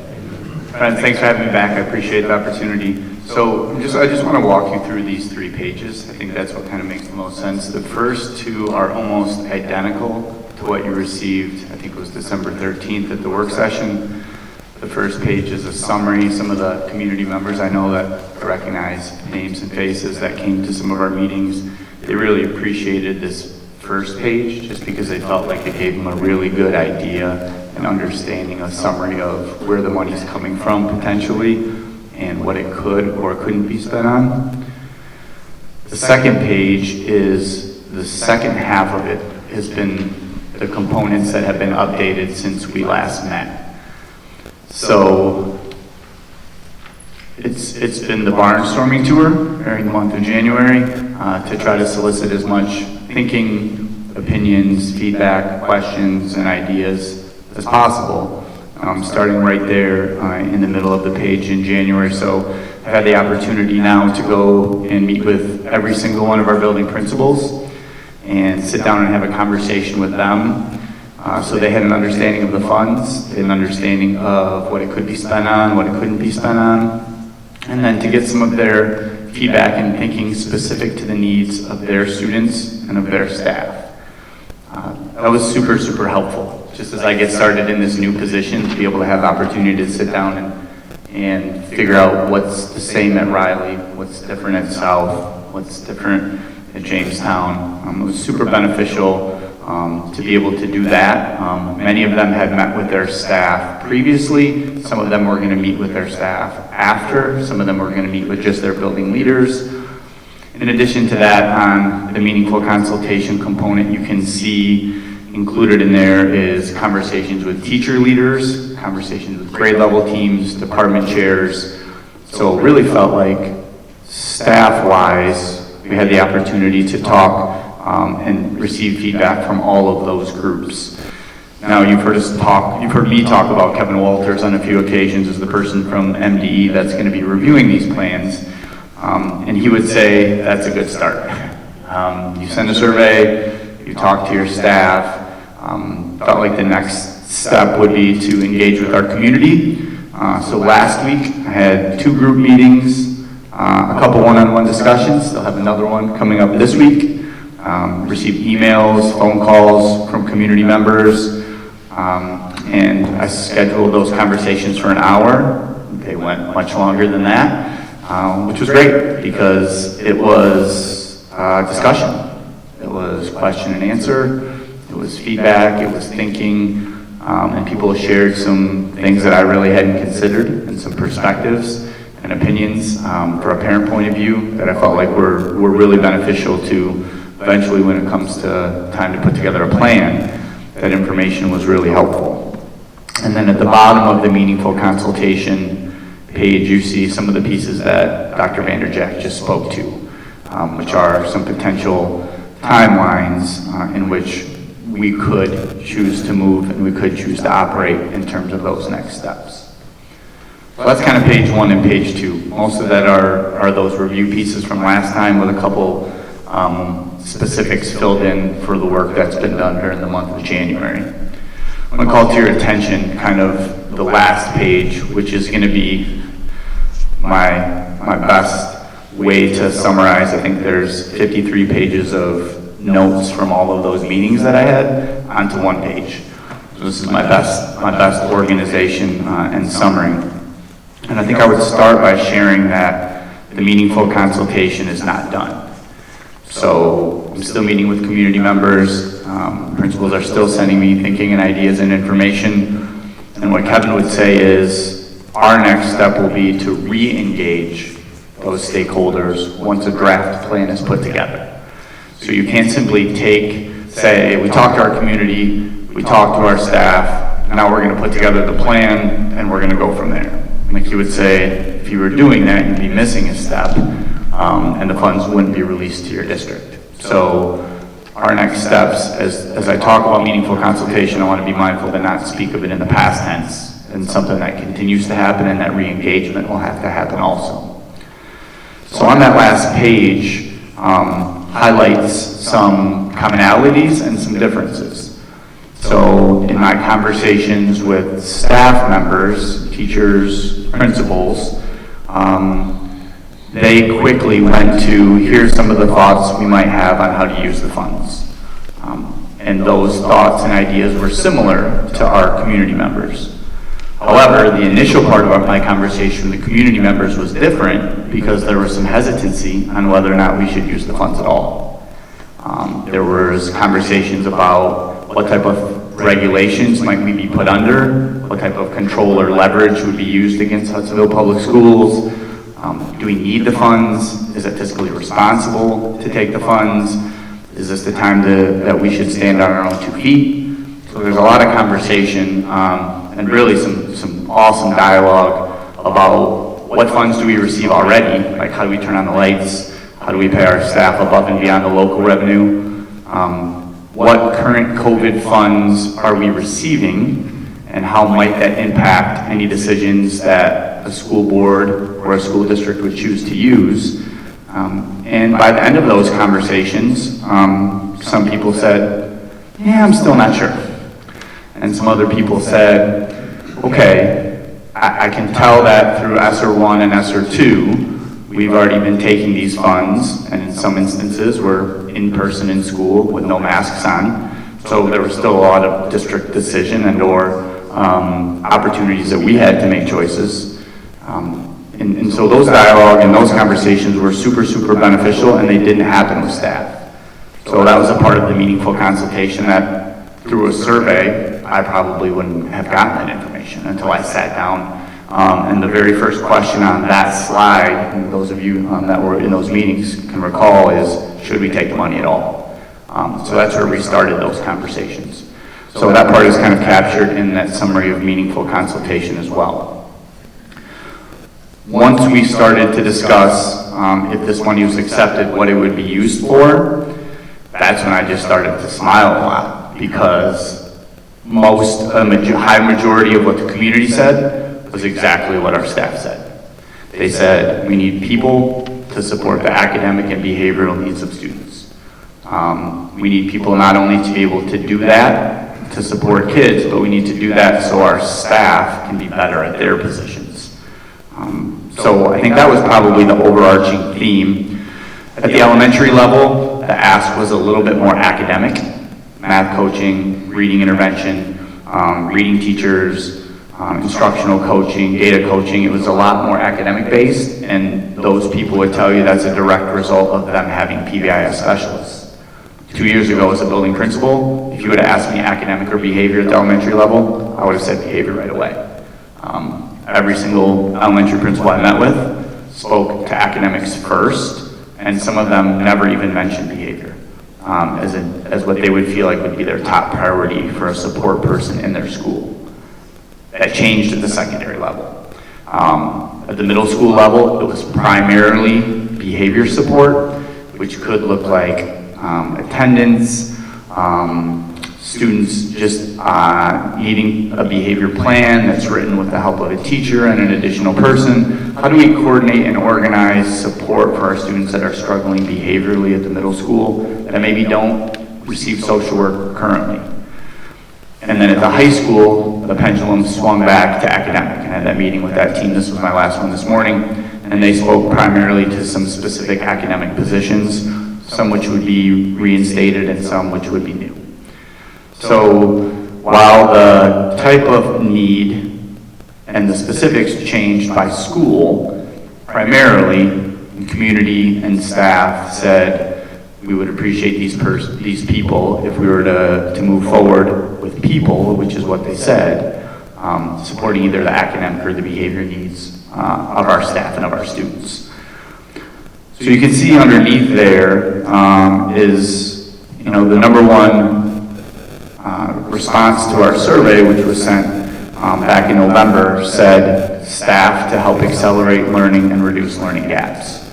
So to me, if I'm looking for consistencies, the common theme between staff and community members in my personal conversations matches the number one ask from the survey. In addition, you can see underneath there, I listed potential uses for meaningful consultation.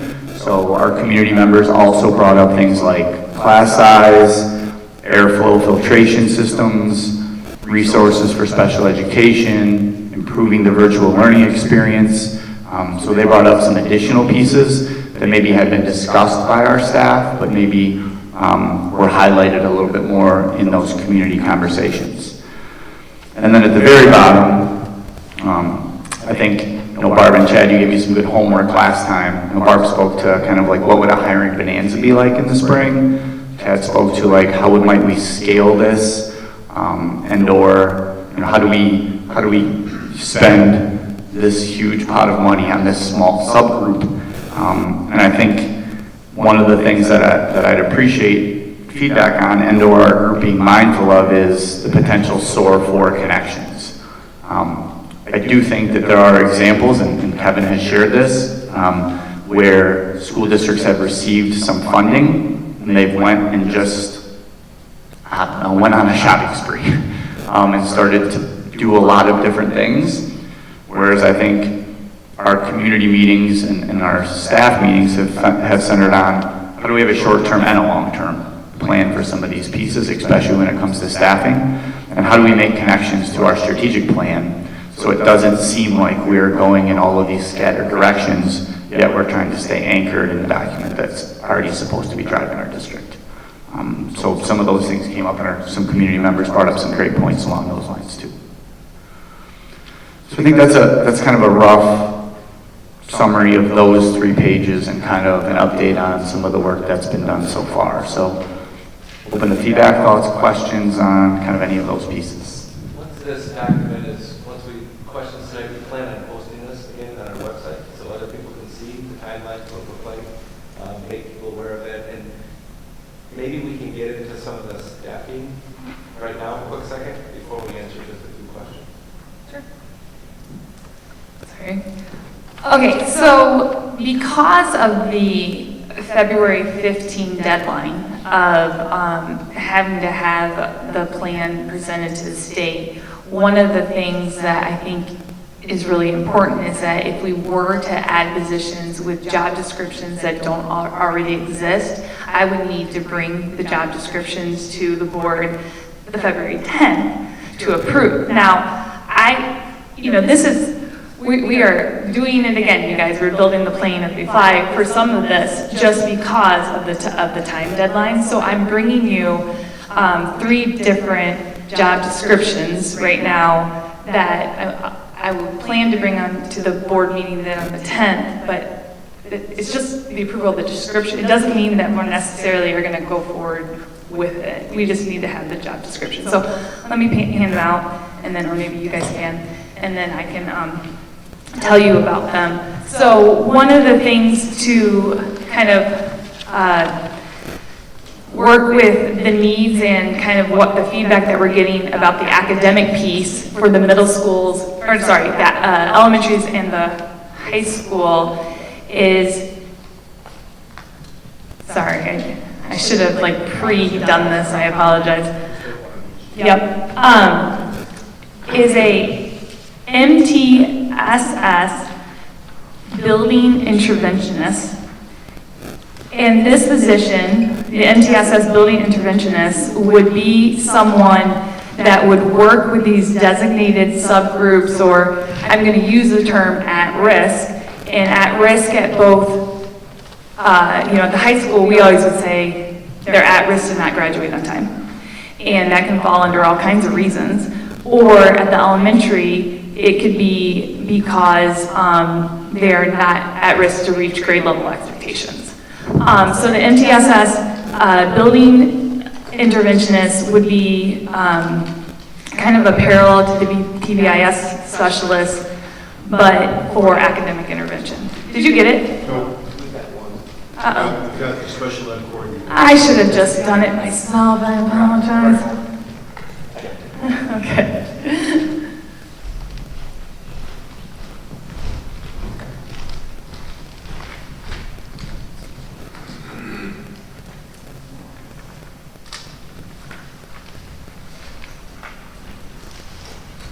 That's okay, it gives you time to look at them for a second, right? And then I'll keep talking.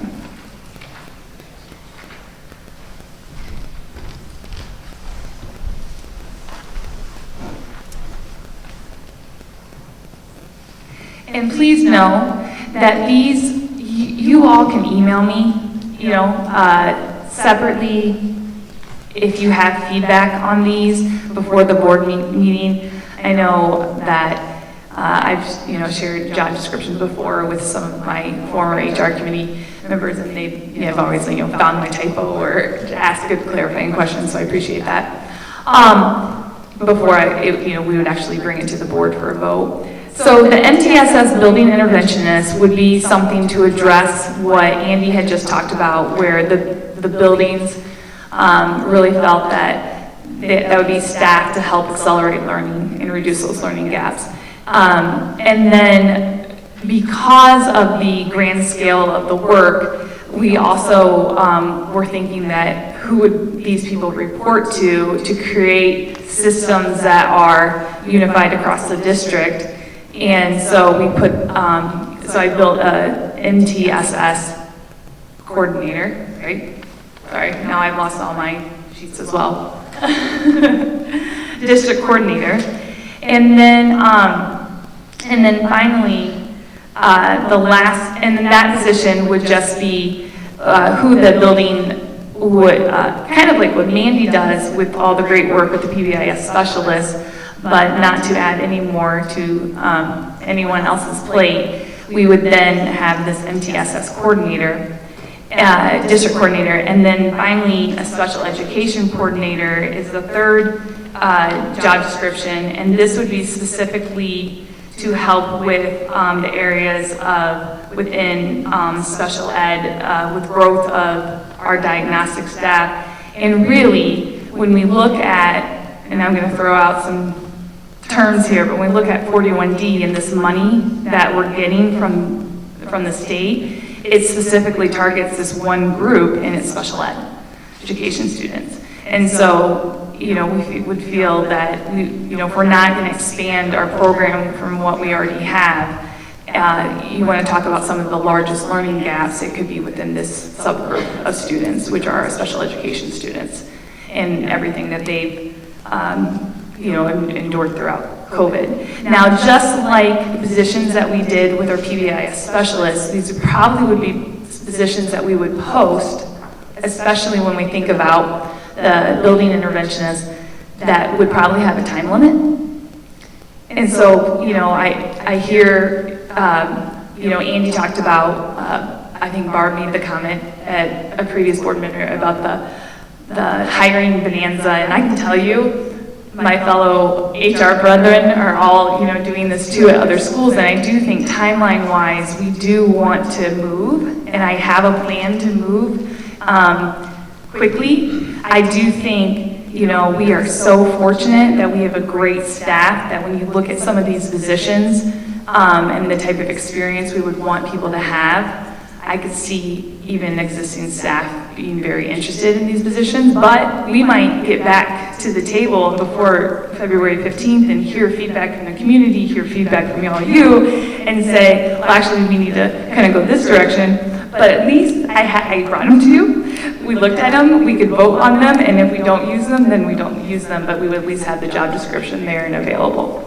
I will say, the other piece of that, for the middle school, we already have a PBIS specialist. Andy spoke to academic and behavior at the middle school. We do already have a PBIS specialist job description, so I'm not bringing that to you again. That is something that we already have defined and would work for, if we decide, within the plan to add on those behavior specialists to the middle school, which was kind of the plan within the SOAR goal, was to expand our PBIS program. We already had that job description, so that's why you don't see anything in front of you for the middle school. Just to let you know, we already have it. Any questions for me over this? The building interventionists are all buildings? Yes, could be. I mean, we, absolutely, I think that's kind of what we were envisioning. Originally, Ken, if you remember, we hired 2 PBIS specialists, one for 4 buildings, one for 4 buildings.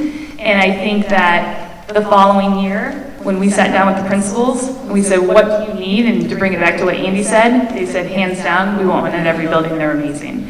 And so that's when we expanded it. So, yeah, I think that if we had the funding at this point in time, and we know we're going to have the attrition with staff, and we know we have a shortage of teachers going into the pipeline, I think that would be a wise hire that we would then, if we were to have to reduce in future years, we would definitely have jobs for people to stay within the district and do great things. I just want to reiterate Kane's point that these positions don't exist. So if we were to in February say, that's the plan, let's hire X, Y, and Z, we need job descriptions first in order to do that. So we're trying to get the job descriptions. To Ann's point, if we don't hire these people, we still have the job description, we just don't fill it, which is fine. We just need the job description.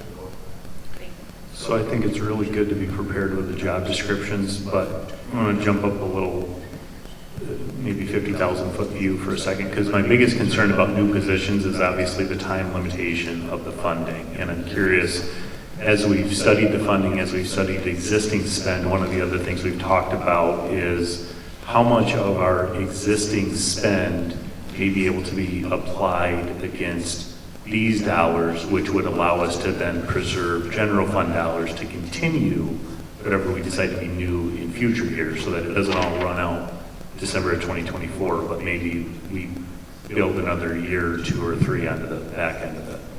So that is the balance. The piece that we've been cautioned the most on, and kind of from a national consultant perspective, this is going on in all 50 states, do a little differently, but is don't create a staffing or a funding cliff. So the work is really to make short-term interventions, get students as close as possible back up to grade level, and then you have to find a way after the last date is December 30th, 2024 for any of these funds. So that's our challenge, and it's really, in the simplest terms, we're balancing 4 buckets of new money to get that done. So hopefully that answers part of your question. It's moving in that direction. I think at some point, probably by the end of February, we'll want to know the ratio of how much of this will actually be spent against like new commitments and obligations. So we want to hire, 15 people, and that's going to cost $1.5 million. So great. The issue that there are some of the dollars we can supplant, we can offset current costs. But our biggest pot of money, as Amy talked about, we got the biggest pot of money to spend on the least amount of students. That $6.8 million is really just for them, and it really because it's new services on those kids. If we were providing those services in another way to all kids or those students, we could do something, but I don't see a lot of uplinking us, except for us using common programs like MTSS, Common Systems, to expand and meet the needs of those kids. So it really isn't the supplanting. There are some other pots that we can supplant with, but the biggest pot of money, $6.8 million, it doesn't seem like we have a lot of opportunity to supplant with that. I will tell you, we've had extensive conversations about exactly what you're talking about. Not just programming, but people. We don't want to hire 24 people to tell 24 people you got 2 years, and then we know there's going to be attrition with staffing. We know there's going to be a large number of retirees in the next couple of years. We're analyzing that. We should average between 14 to 16 staff members retiring. So that might be a way to address the staffing. We're opening a new building. The district continues to grow. Those are conversations we're having. The programming is equally concerning. We don't want to institute new programming that is doing amazing things to turn around and say, we can't sustain this for what we have going on, which means we might have to analyze all programming as we work through this to see what this looks like in 2 years. Or is it going to be extended through 2025? I mean, you can imagine Hudsonville Public Schools challenged in addressing these funds, and then you have Detroit Public Schools has $2 billion that they hired 20 people just to figure out how to spend the $2 billion. I mean, there's a lot of that. That's a challenge across the state, trying to see what this looks like over the course of the next, really, just over 2 years.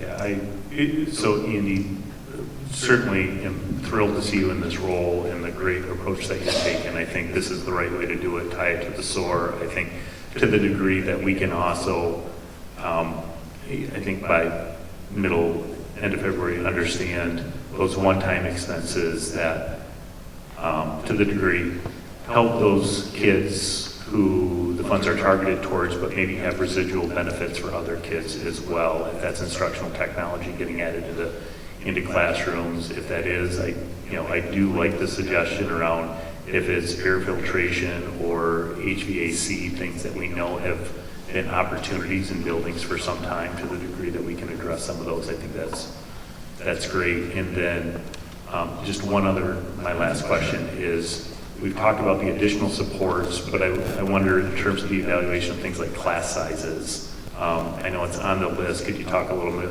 more about if we were going to address class sizes, is there an area that we would target first for that? Yeah, well, later on our docket, I was going to talk about just staffing in general for next year, and that is a conversation that we could talk about too with class sizes. Amy and Andy and I were talking about it on Friday actually, because I think that was something that even showed up in the meaningful consult. Where we in Hudsonville have issues is our buildings. Our buildings there are some buildings that we could keep class sizes smaller if we had a room to make a class, And I think that when we look at that night, and Jody have had conversations about this for the last 2 weeks, is you look at some of our grade levels and we don't know where the kids went, meaning the data doesn't show that they went to the local Christian schools. The data shows that people bought houses and they live here.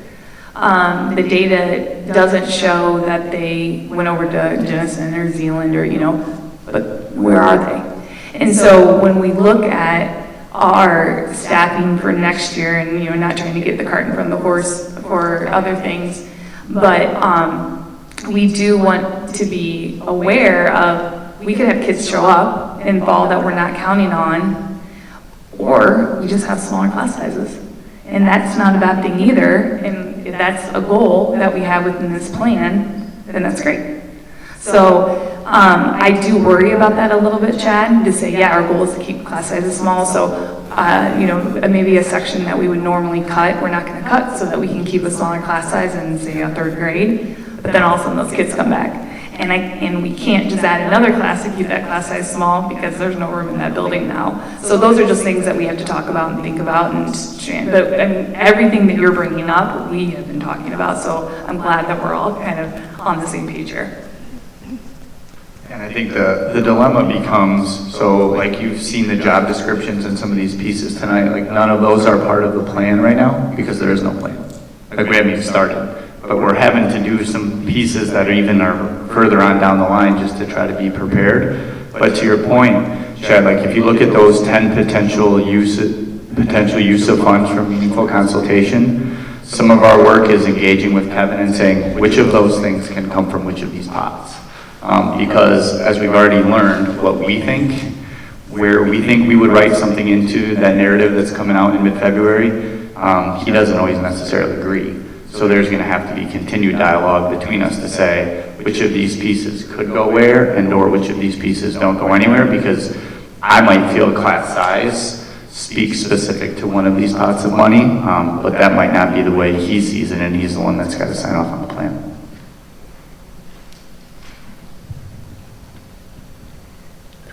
One of the questions that I have with respect to the comments you heard from some community members about whether or not we want to take the money and do we need it, et cetera, is whether or not legal counsel has addressed potential liability to the board if we don't take the money.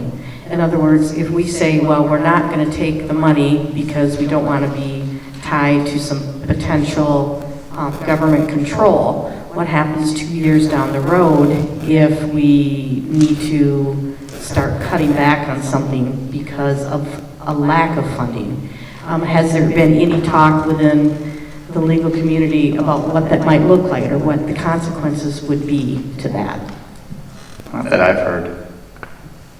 I guess that would be a question that I would have before we proceed or even think about not taking some of this money, what that would mean legally. So before COVID, there was an area of litigation that was, you call it failure to educate. I don't know, I haven't heard, just because there's a lot of things that have changed since then. I haven't heard anything about that on that front. But I think we'd have to get more information. Not doing this, working through a process, I wouldn't say as extensive as ours. I think Amy did an amazing job working through this process. I'm not sure all districts are doing this extensive amount of work. But I've not heard of anybody saying, you know what, there's no value in jumping through this work. Right, and which I would agree, but to respond to those in the community who might feel differently, I think one component would be to know the consequences of that long term. And not just for the things that we couldn't do, but things that we would be held accountable for not doing at that point. One concern that I've been hearing, and this is the question I have, is does this money all go to each grade level proportionately, or is it based on where we think the biggest need is? So for instance, if we feel at the middle school, high school level, there are definitely some needs there with respect to either behavior or support. Can that be spent disproportionately at that grade level, or does each building need to have the same amount of funds to use? It can be spent disproportionately, so we could, well, I guess I don't know if I should say that, because you may say that the middle school requires additional staff, but you probably would be speaking about that because they have double the population as an elementary school. So I think most of our conversations have been about a relatively level playing field in terms of how we would use the funds, but maybe some disproportion, but that would be based to the number of students. And the fact that at the elementary level you already have the behavior support person in place, and at the secondary level you don't. So where at the elementary level a plan could feasibly say something about hiring an academic support person, where at the middle school maybe you would say you have the academic and the behavior support person because the one doesn't already exist.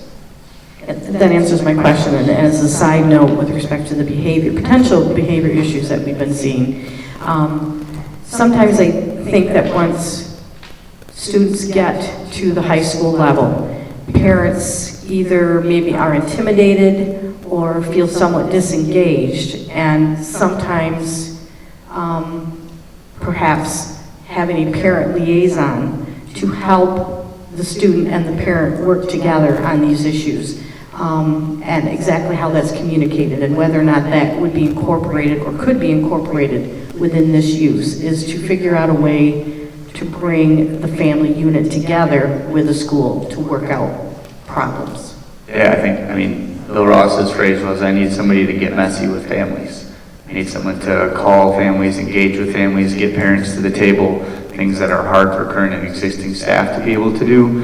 I mean, we joked around about calling that, all the students who aren't yet learning where we'd like them to learn coordinator, which could go for a myriad of reasons, but to be able to help these students and families figure out which supports that they need to access, or what's the barrier to that sixth grader at Baldwin learning, and having someone that falls under that umbrella, because a student may not be a student with a disability, and maybe a gen ed student.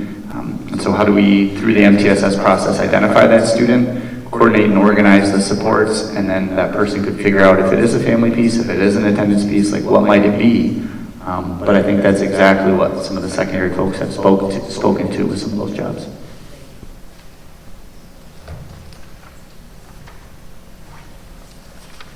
Other questions, comments for Amy? Thanks, Andy. Great overview. We appreciate that. And then on the job descriptions, we'll see those on February 10 for your votes. Yeah, just feel free to email me if you guys have any questions, or you catch a typo or something. I do appreciate that. Okay, good. Okay, I know we've been here a couple of hours. We do have the choir room walk through here coming up shortly. So we'll kind of take a bio break at that time as well. We move on to 5-6 building principal. So if you recall, back in November of 2019, after a successful bond vote, we're building a 5-6 building over just off of 36th in the Georgetown Baldwin Middle School campus. We had talked at that point about naming a building principal about 2.5 years in advance because of all the work that it would take. Then COVID hit, and there's just a lot of people lifting a lot of this building to make sure it's being pulled off. We had a couple hundred Zoom meetings with design and so forth. We had principals involved. We had staff members involved. Just a lot of work. The building is taking shape, and it's going to be here before we know it. So I would like to have discussions with the board right now about naming a building principal, not tonight, but to bring a recommendation to the Board of Education. Traditionally, you would hire somebody, you would post this position and somebody would come in. The building is not open yet, so it's a little bit different. If the building was in existence, then we'd follow the same process we follow with all of our building administration and our building openings. We need somebody in place sooner than later because of the decisions that are taking place in that building, that a building leader would have to make decisions on. The schedule of the day, not the timing of when school starts and ends. A lot of that's based on transportation. We've had discussions about that. But what does it look like from within the structure of the building? What do fourth graders do? What do fifth graders do? What do fourth graders do? Sixth graders do? What is the process for the transition from kids that move up? If you think about the structure of a 5-6 building, technically 2 groups of students will advance to that building from the middle school at the same time, from 4 elementary schools, and then having conversations with 4 elementary schools on the south side of the district at the same time. They have a conversation with the middle school principal on the south side of the district. So we'd like to bring somebody to the Board of Education. I know we wanted to do it a year and a half ago. We're to that point now where furniture discussions, a lot of decisions are being made that need to be made soon in that building.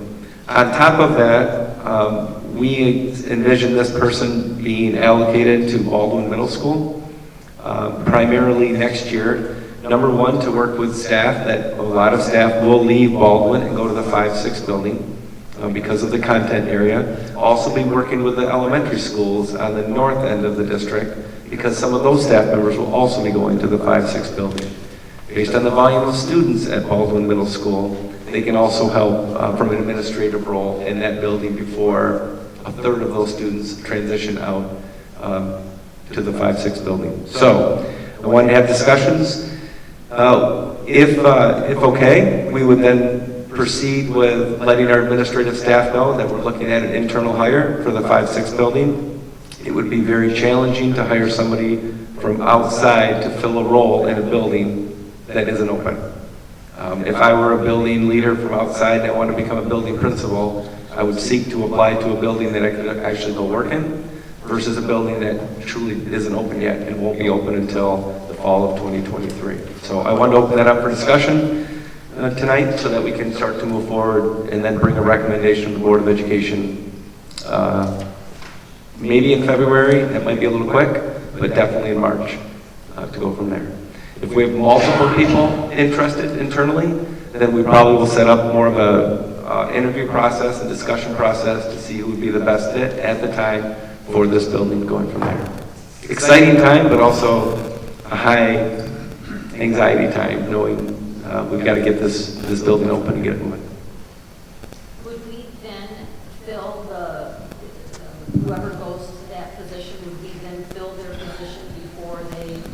Would we fill their position before? Yeah, so great question. Sorry, I'm going to paraphrase it. The question was, well, will we fill, if it's an internal candidate, will we fill that position? Yes. So we would appoint, if we appointed Jordan Beal, no offense, just one, he's not going there, but if we appointed Jordan Beal to start the next school year as the 5-6 building principal at Baldwin, we would then post his position and fill that position so that person was ready to go next fall.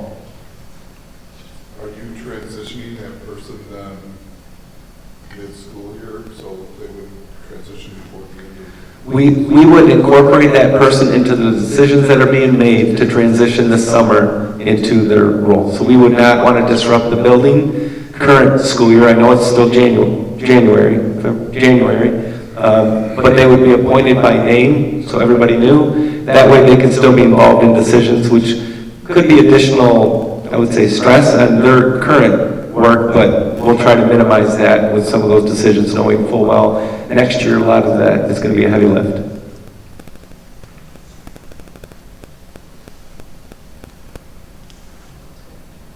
Yeah, we talked about the idea of bringing that person in sooner before the building opened, and I think we're consistent with that idea we talked about before. So, any concerns with that approach from the board? Good idea. Is there any consensus? Okay, thank you. Thank you. Okay.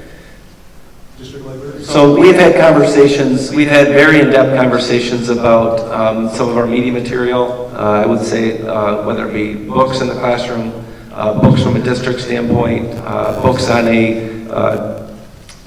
not only optional reading, required reading, book clubs, those conversations. We've heard comment regarding some of our books. Based on the size of our district and the need to really coordinate our efforts regarding the materials that our students have access to, I would like to move forward with reinstituting a district librarian. I know we had that years ago. I don't know if they were at every building. It was before my time. It might have been before my predecessor's time. It might have been back when Roxanne was here. I don't know. But I know they existed. And it would be nice to have somebody with that endorsement, which would be an MD endorsement in the library of science, to help have conversations so that it's district-led as opposed to including different components from around, whether it's Dana in the curriculum department or Amy or all the amazing work that Rayanne Hart does with the English department here in the high school, but to have some district coordination when it comes to the materials that we have. I did meet with a librarian from Birmingham. They have them in all of their schools. And I'm not to the point where we say we have to have them in every school. It would be great. I'm fairly certain Mr. Secor would tell us that probably doesn't constitute to the subgroups we'd have to identify with our COVID dollars. But it would help streamline some of those conversations so that when we do have a concern regarding a book, we have a process in place. We have our book review guidelines that we continue to adjust based on things that we think we've covered, and then we have to adjust again. So we continue those guidelines to make sure that they meet the needs that we have. There's a process in place, but it would be nice to have that coordinated so that we had a librarian that would oversee that. Not to say this person makes all those decisions. A lot of those decisions will come to the full board. They'll be made from the curriculum office, but it actually would have somebody in place. I've asked Mrs. Armstrong to reach out to a couple other districts regarding what a job description would look like for a librarian. It is, I would say, all-inclusive, but it also gives us, streamlines the process for what we have. The idea would be that this person would be housed here at the high school and to help navigate a lot of these conversations that we're having from a district standpoint moving forward. This is a job description. This is a discussion tonight. Again, this is another job description we would bring to the board to approve in February. I'm not asking you to approve the job description tonight. We're asking for feedback regarding the job description, and I am asking for feedback regarding the idea of reinstituting this in the district level. Again, if we were to bring back a librarian for the district, it would not be mid-year. It would be next fall, but we would like to get the person in place to start having conversations maybe prior to going from there. Yeah, and I just wanted to add, I am aware that at one point Hudsonville did have a school librarian in either the middle school or the high school, but everything I was finding, and we have what we call media specialist paraprofessionals that are located in our libraries throughout the district, and they do an amazing job. But the work that we're looking for and really the education that this person would have is very different. And so I just wanted to explain the why that we would, one, I really couldn't find a librarian job description anywhere in our archives. I could find a media specialist paraprofessional, but I couldn't find that. And so the other reason why I just kind of brought kind of a new description was also just talking to other districts, looking into what other schools have. You know, the degree is really a media specialist or media science degree. So on top of that, the reason I named it, and we can change this, but I named it a librarian / media integration specialist is just to attract more people. And just looking at colleges, I've had the privilege to work with some amazing school librarians at former districts that I've worked at and really kind of dive into Wayne State's program. And I feel like the name really is going to attract, you know, a certain individual that really has kind of these descriptions and the summary of what we want. And so I just wanted you to understand why it just doesn't say school librarian. So yeah, it's really just to attract talent. Considering the discussions we've had over the last few months, one of the things that I think would be extremely important is to make sure that the individuals you interview have a good sense of our community, because obviously this person is going to be working pretty closely with staff, and I would assume we'll be fielding some calls. So that would be something that would be very important to me. But I really like the idea of having a centralized person to, again, create the equity we've always talked about between the buildings, that what one elementary is doing, the other ones are similar, and I think having a centralized librarian would help with some of the materials and the questions that we've had. Just looking at the supervisory responsibilities, it references the media specialist parapros. Would that predominantly be at the high school or across the district? And then how does that work with the other leadership in the buildings in terms of if this individual reports to the assistant superintendent of curriculum? I guess, is this like dual reporting or single reporting? No, I understand what you're talking. I guess because we have very talented people in positions right now, especially in our elementaries and our middle schools, well, and high school too, I should say, as media specialist paraprofessionals. One of the things that happens really even around this time right now is they start to make orders. And so I guess when I think about supervision, I think about the supervision of who they report to, who they're talking to about orders, cataloging, recommendations to teachers, grade levels, things like that. And, you know, job evaluation type of supervision can be paralleled with the building principal. I think about our PBIS specialists. They report to Mandy, but they also have a very strong relationship and report to their building principal. So it would be kind of a dual, that, and we can alter that if we think that that doesn't work. I guess Amy and I were just talking the other day about, we started seeing some orders coming through, and you know, she had kind of said, well, let's pause on that. We're not gonna, let's pause on ordering things right now while we're trying to navigate some of the conversations that we're having currently within the community. And I guess that's why I was thinking that they would, that it was more of a vertical alignment supervision. Thank you. And then I know we said that this might not fit under the additional funding in Andy's purview, but can you do partial FTEs under that funding where maybe a portion of it could be? Yeah, I don't know the answer to that. The general consensus is COVID dollars spent on every student is different than COVID dollars spent on subgroup populations. So if their role lends themselves to doing work with subgroup populations, then probably. It's a good question. And to get back to your other question regarding oversight, I know that when we had media parapros in my former district and there was a librarian, they would evaluate in kind of conversations, but they would consult with the building principal because of the relationship they had on a daily basis. I have one now. Thank you. I'm not opposed to a librarian in principle, but does this address my two basic concerns? One is, how do books get into our buildings?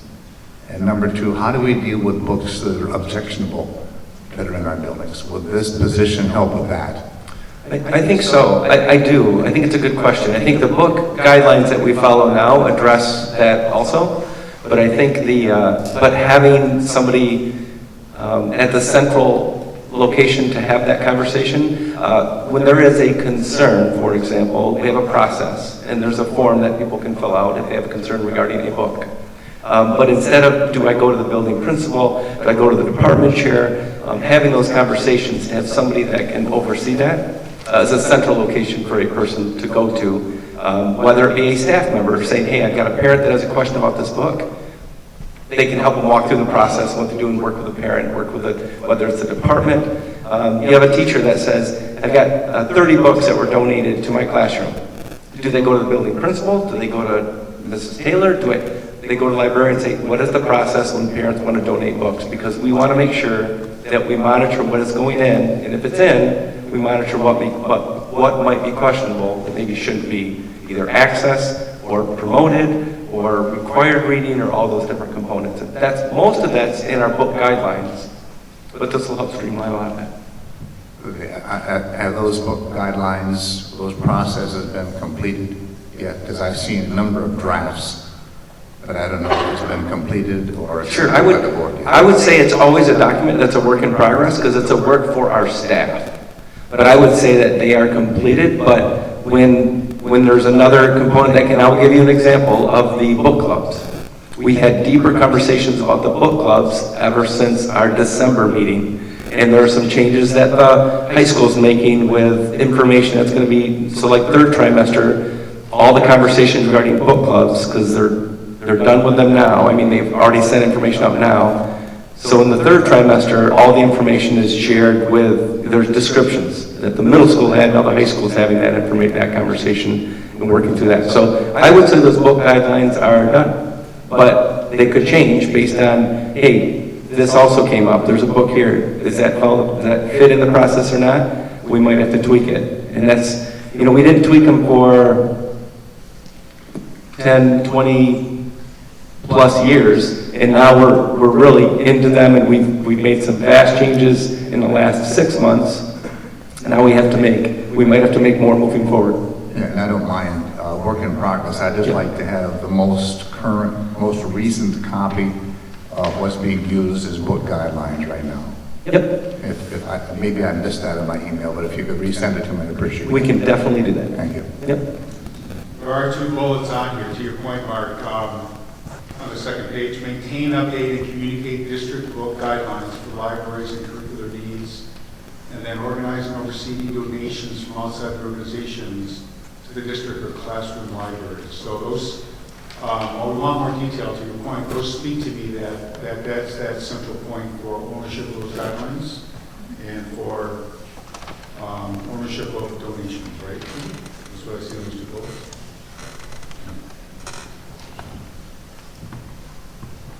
Question, do we have a librarian in every single building right now? No, we have media specialists, paraprofessionals, that have been in place 6, 7 years? Yeah, what? Since librarians were cut. Yeah, It was here in 2015.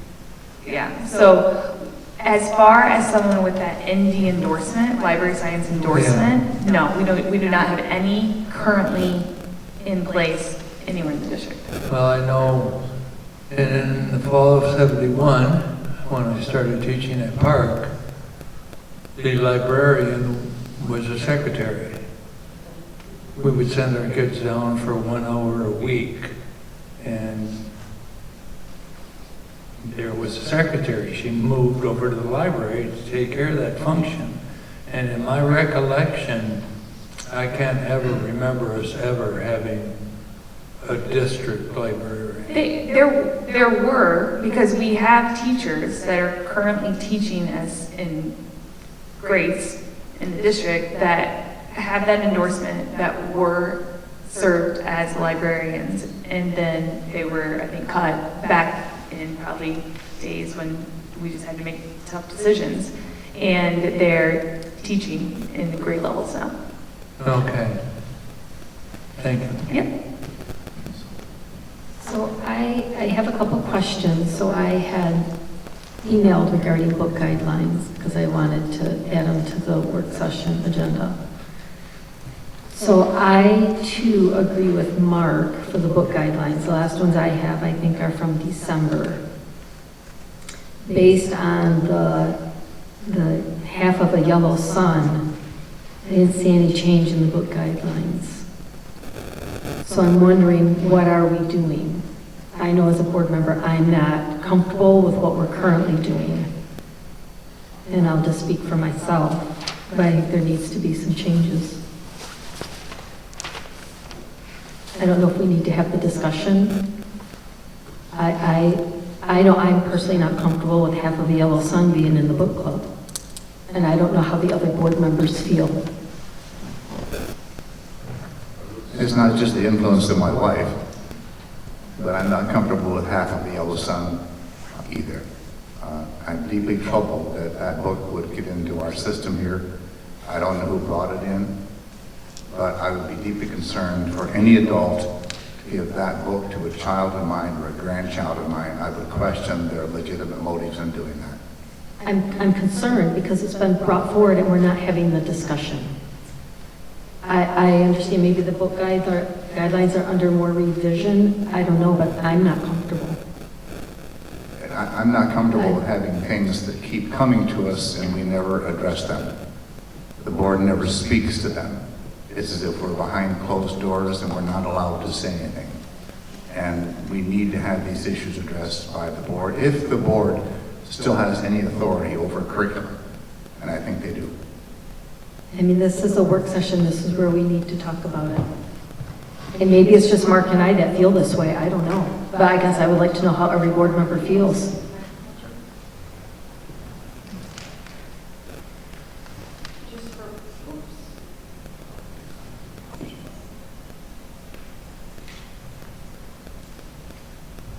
just for reference, Mark, on December 13, that's when we were presented with the book guidelines. I think the question about the yellow sun is a separate question that even though where we go from here might require adjustments to the book guideline, I don't think we can take every book and include specifics within that guideline. So for example, I don't think within the book guidelines that we can say, but you may not use half a yellow sun. My understanding from the book guidelines is that there is a process when a book is brought to the attention of a teacher or a principal or administration. And from what I heard is that that is being looked at and discussed. And I don't know that it's come back to the board, but I guess I'm willing to give the grace to know that it's being worked on. And when they have something to present to us that's not a draft, that we will hear from that. Because I hear what you're saying, I hear what the community's saying. Well, I guess because Mark and I attended a Title IX presentation, we had the opportunity to talk to the attorney. At that time, we were given updated book guidelines. I have given a lot of feedback in regards to the book guidelines. On December 13th, for book club, I don't think it's asking too much to put a description and to put ratings in the book. As I said on December 13th, parents want to make an informed decision. That's all that they're asking. In order to do that, they need information. Common Sense Guide, Common Sense Media, you get three free reviews, and that's it, Dawn. They can't, if a consent came home, they can't look up all these books. They want to be able to make an informed decision. What is so hard about putting a description and ratings now? We talked about it in December. I have volunteered to do it. We're probably talking 30 or 40 books. I would be more than happy to come here because I'm not going to pay for the subscription. I don't expect any parent in our district to pay for the subscription either. I would update the book, the consent forms. They want to make an informed decision. That's all that they're asking. We can't remove the book. Is it appropriate for book club? In my opinion, no. But the parents don't have to pick that book. But in order to make an informed decision, they need information. They're asking for information. I don't understand what's so hard about that. I don't disagree with you, but I'm not sure those specifics need to be changed within the book guidelines, unless you're suggesting you want to see the verbiage of the consent form itself added to the book guidelines. In other words, they're guidelines that are fleshed out when an issue arises. That's how I view guidelines. So I'm not disagreeing, Barb, with your comments. I just am not sure that the process needs to be so extensive that we go way beyond guidelines. That's all I'm saying. The book guidelines are very detailed. If you look at them, they're probably about, when you look at the 3 schools, they're about 75 pages, and I've looked at them multiple times and have marked them up. Just real quick to address your question. 2 things. The book club information that's going out in the 3rd trimester will have exactly what we have discussed and go from there. My understanding is that the high school's meeting this week to finalize what those look like. So when the book clubs go out 3rd trimester, all that information is there. They're also having detailed conversations about how books get onto the book club. Okay, so not whether the book's in the library, whether it's no different than the conversation I think we had in the last board meeting about the Bible being on the shelf. That it's accessible to kids. I don't know where that's going to go. There is a process when there is a concern regarding a book, where there is a form that's filled out, and it goes, of course, through the building principal and going from there. Sometimes it's addressed right away, and I think it was in this manner with the student that was reading it. And other times, then we have to look and say, should this book be anywhere at what grade level, and what should it look like? Should it be at a location where, if a student's going to want to read it, it's a conversation that the teacher would have with the parent about hey, you know what, your kid has to read this book, I want to talk about it, and work towards that. I don't know, every family is different, but they're working through that right now at the high school based on, well, 2 specific books that we've talked about. Dr. Jack? Yeah. I know since Amy's not here, Dana is here and said that she could answer another question about the conference.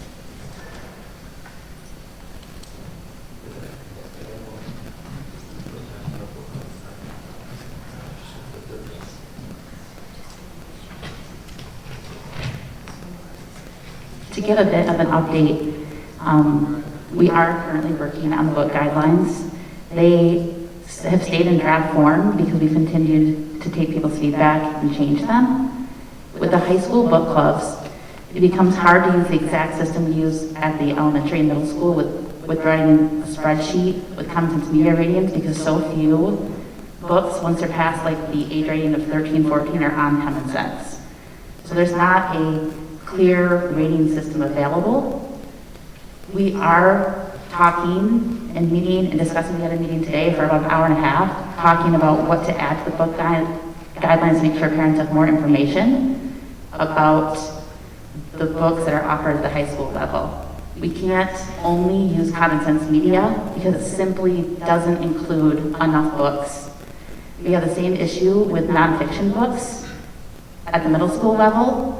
Common Sense Media is a for-profit company, and so one of the reasons that we add those age ratings in the spreadsheets is we know parents can't access that without paying. So we try to give that information when we can, but I would say out of every, like I took a list of high school books, maybe 25 books, there was maybe 2 books on Common Sense Media. So we can add summaries. We have to think very carefully about things like a rating system because those things don't exist right now. So but there's not a way to add like a sex, violence, and language rating for many books once you're past like the age rating of around 14 or 15. If that gives a little bit more feedback. If it does have a rating, for example, the Kite Runner was rated for 16 and did have a rating. Right. But I know the other book does not. Right, exactly. And so we're meeting, or some of our other leaders are meeting on Friday afternoon. I'm actually presenting another session during that PD, but they're talking about what those book club letters will look like going home for 3rd trimester. And it's not that the guidelines are in draft, it's just that they're brand new. Our district has never had guidelines before. So it's been a long process of writing those, working with lawyers, working with other districts, working with media specialists to make sure that they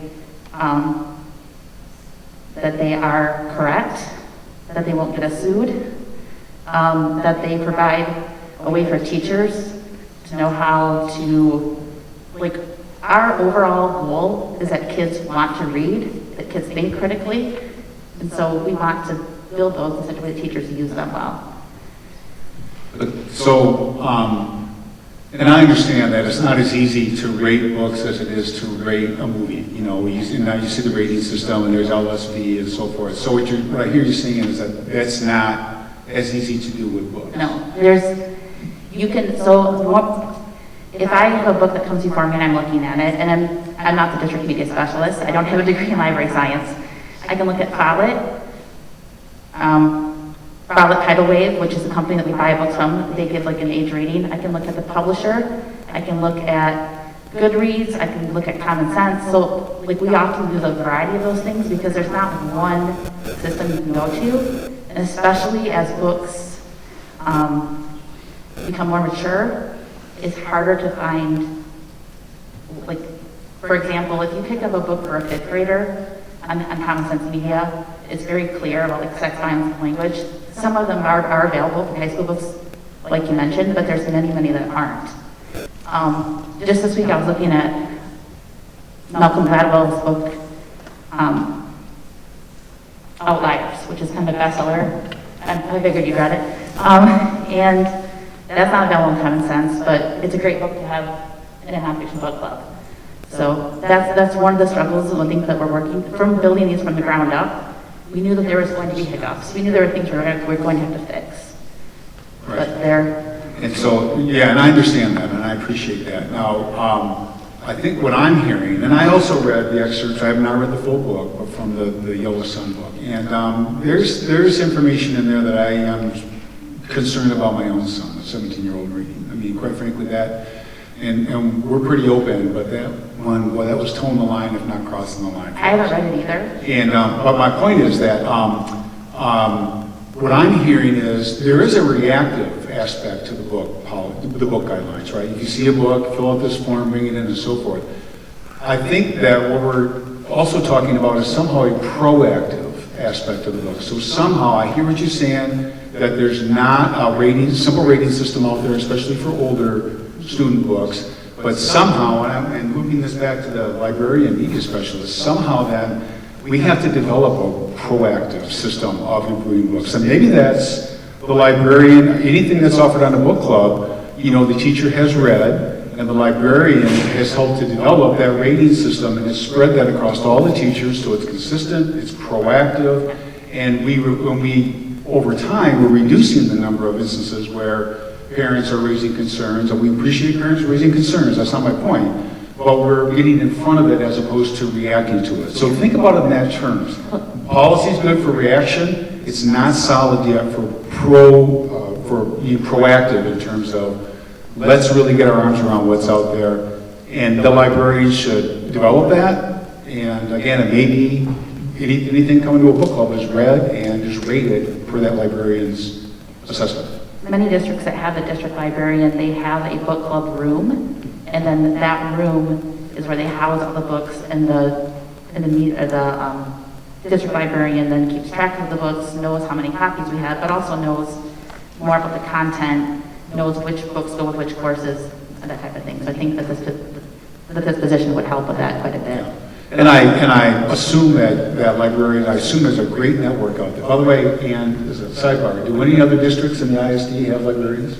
Yes, they do, and that, Who has this them? is not, I mean, this is something that's happening all over where, you know, Yeah. and I think we need to get around this when we get closer. Yeah, so my point is, where I was going was, yeah, I agree with you. So where I was going was, I bet they have a great network, and, you know, our librarians talking to West Ottawa, talking to Holland, talking to Jennison, and they're going, yeah, here's our rating system, here's what we do, we've read this on this book, red flag on that, this one's good.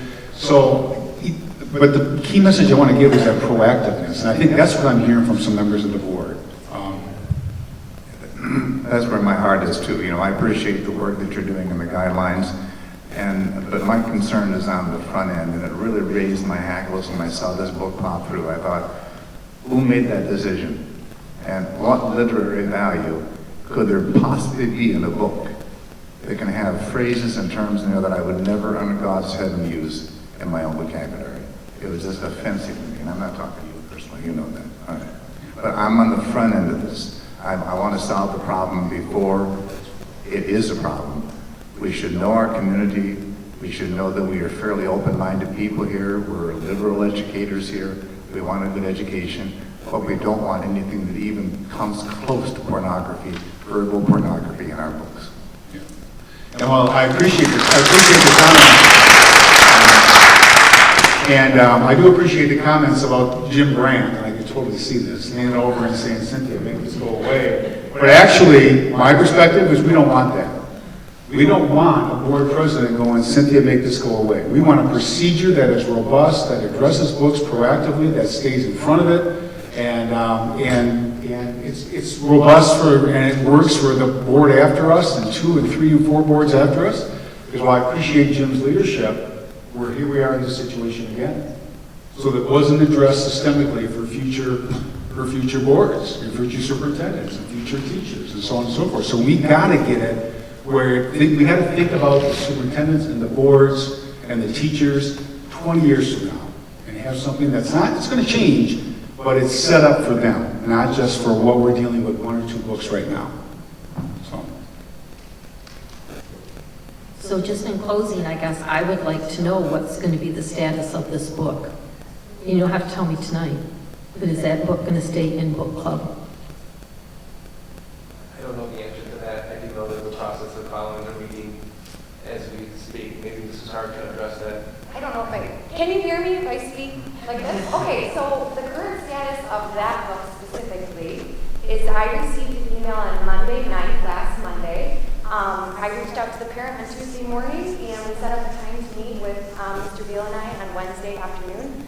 I thought we had a great discussion. Was able to get a lot of feedback. My goal was, with Jordan, was simply to hear the parent out, hear their concerns, and take some feedback for our department about, to Barb, your point, the sheets going home for third trimester. What does that look like? And if this group of parents had the concern, what would they like to see on those forms? What would be helpful information? So we had a great conversation about that. I, in my role, feel it is important that I follow the guidelines that we as a district have set forth. So that's what I've done. I handed the parents the concerned parent form. I haven't received it back yet, but what that triggers when I do, or when Mr. Bale gets back, is that we will, I think the next step says principal reviews with teachers, and then a decision is made there, whether it stays in book club or whether it's removed from the library potentially. I think it lists that as an option. After that, I believe the next step is an appeal process where it goes to a full read by a committee. But those are the things that are listed in the guideline, and until if I'm instructed otherwise, I'm just going to follow the process that's outlined there. But of course, we're open to that feedback. I think that that's really important, and I want to thank the parents that have provided feedback. And Ken, you mentioned something at the last board meeting, and I just want to honor. I really appreciate when you said, I hope that the educators in the room don't feel like our feedback is criticism, and I want to just assure you that we don't. It's not about being right, it's about getting this right. And I just agree that I want kids and families for decades to have trust within our systems, and that's really important to me. So the feedback is important. It's a collaborative conversation. A huge part to this conversation that's not in the room today are our teachers, because they were at parent-teacher conferences tonight. So my goal is that on Friday as a department, we have some of those conversations about our book guidelines, about our book clubs, and make sure that their input as professionals is heard and valued as well. So really, I do think that we're probably not too far off from one another when we really sit down and have those conversations. So I'm looking forward to following the process and seeing, after the process is complete, are there places that we need to reflect on and improve after we go through it one time. Let me address one quick thing. There are no other book clubs this trimester. So the next book club doesn't start until third trimester, which is March?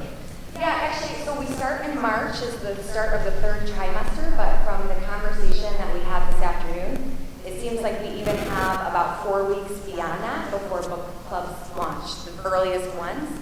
So what we're looking at is from here until probably the start of April, we have some time to do some good substantive work within the department, gaining feedback from community members through our process, and also listening to your feedback if you have it. So that's all a part of this. So thank you, Rhiannon, thanks for the update, and thanks for being true to process, because again, that's what sustains us, and that's how we achieve excellence. In addition to our people, obviously. But let's see. So if a parent has up to this point, to your knowledge, not brought in one of the forms saying, "Hey, review the book." Not that I have received. Okay. Okay. I think you're hearing enough discussion and concern expressed by the board, including myself, that if you don't get one from a parent, please approach, again, me as a parent of a 17-year-old. I would submit that and get it going, because we got to get that process going on this particular book, and we got to make sure we're addressing it we got to make sure we're addressing it with urgency, right? And then the second thing, as we prepare for the final trimester in book club, are we going to be making some changes? Again, any books that are as part of the book club choices we're assured that they have been read, and there's even some sort of, there's excerpts that are provided to parents. Is there anything that we can do, that we need to do, quite frankly, prior to that last trimester book club, that we can again, avoid a situation like with the books that we've had, that we can get in front of this a little bit as opposed to reacting to something, another book that may pop up? Sure, so it's your question, what are we doing to make sure that the future book lists are vetted correctly, Yeah. to be proactive in making sure that we're not having to attend to a parental concern? Right, with a target on the third trimester this year. Absolutely. Yeah. I think your question is a great one, and I think that this Friday, our first outcome goal is to make sure that we have a template moving forward for what information is sent home to parents, and that would be standardized across any course. We have 3 courses currently that are using book clubs. It would be standard across those 3. That's our first outcome, because we know that transparency and getting information to parents is a huge goal. We need to improve that. So that's outcome number 1.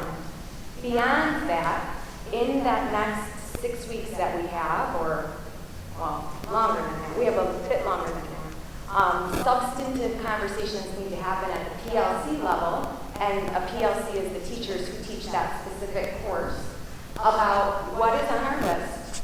We're going to make our list, check it twice, if we will, and ensure that we have heard the community feedback at this time, and at the same time, offer a wide range of books for our kids to choose from. So I want to be really clear about when teachers choose books for their book clubs, what I'm hearing from them is not that these are the top 10 books we would ever give to kids, but one of their goals is that they provide a wide range for kids to read from, different abilities, interests, different geographic regions, different life lessons, etc., so that a wide range of kids will want to engage with this process of reading with a group and talking about those books. So I want that to be pretty clear, because it's not just that they think that these are good books, it's that they want to have a wide cross-section as well. The only thing I'll say is that books are inherently subjective. And I know that we are talking about something like sexually explicit material, which I think sometimes we can find an easier, agreement on in certain levels. But there will be topics that I am sure that I might look at and Jordan might look at and say, hey, that wouldn't be a good fit for my child, but we also have to adhere within what we know to be true within our First Amendment protections of protecting diverse viewpoints. So that would be the only thing I'll say, is that there might be some challenges in the future to say, hey, that's not a good fit for our family, but I hope we can come to an agreement about what at Hudsonville Public Schools we feel like is good for our student body, if that makes sense. Does that distinction make sense? Yeah. So that's how I'm going to facilitate those conversations on Friday as a starting point, and then we'll move into the next 2 months with conversations in our PLCs about those lists. Yeah, that makes sense. And again, there'll always be those gray areas. There's gray areas now between, I've watched movies and go, PG-13 should be an R, or vice versa, right? I mean, there's always going to be those gray areas. But having a procedure, the guidelines that are defined, that are clear, that are proactive and reactive, at least gives everybody, the board and the community and parents, something to go, okay, I understand what the district's doing. It's not somebody's opinion or whatever, but I understand what the district does with books. Well, I can choose to challenge a book or whatever, but at least we all come from the same starting point.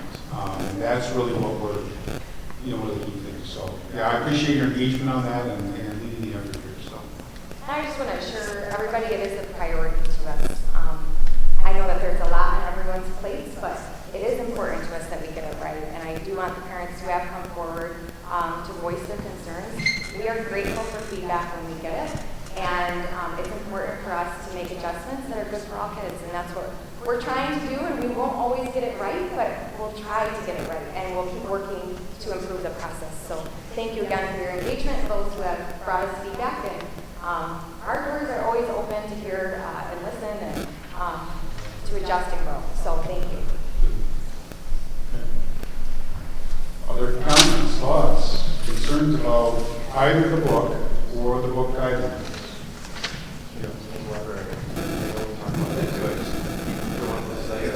Or the library.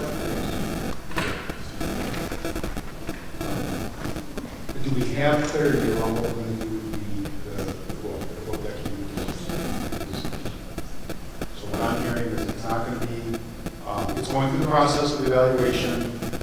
Again, we're going to be in front of it for the third trimester book club. We'll understand, and you're working through the process of providing information to parents relative to the content of the books. That's all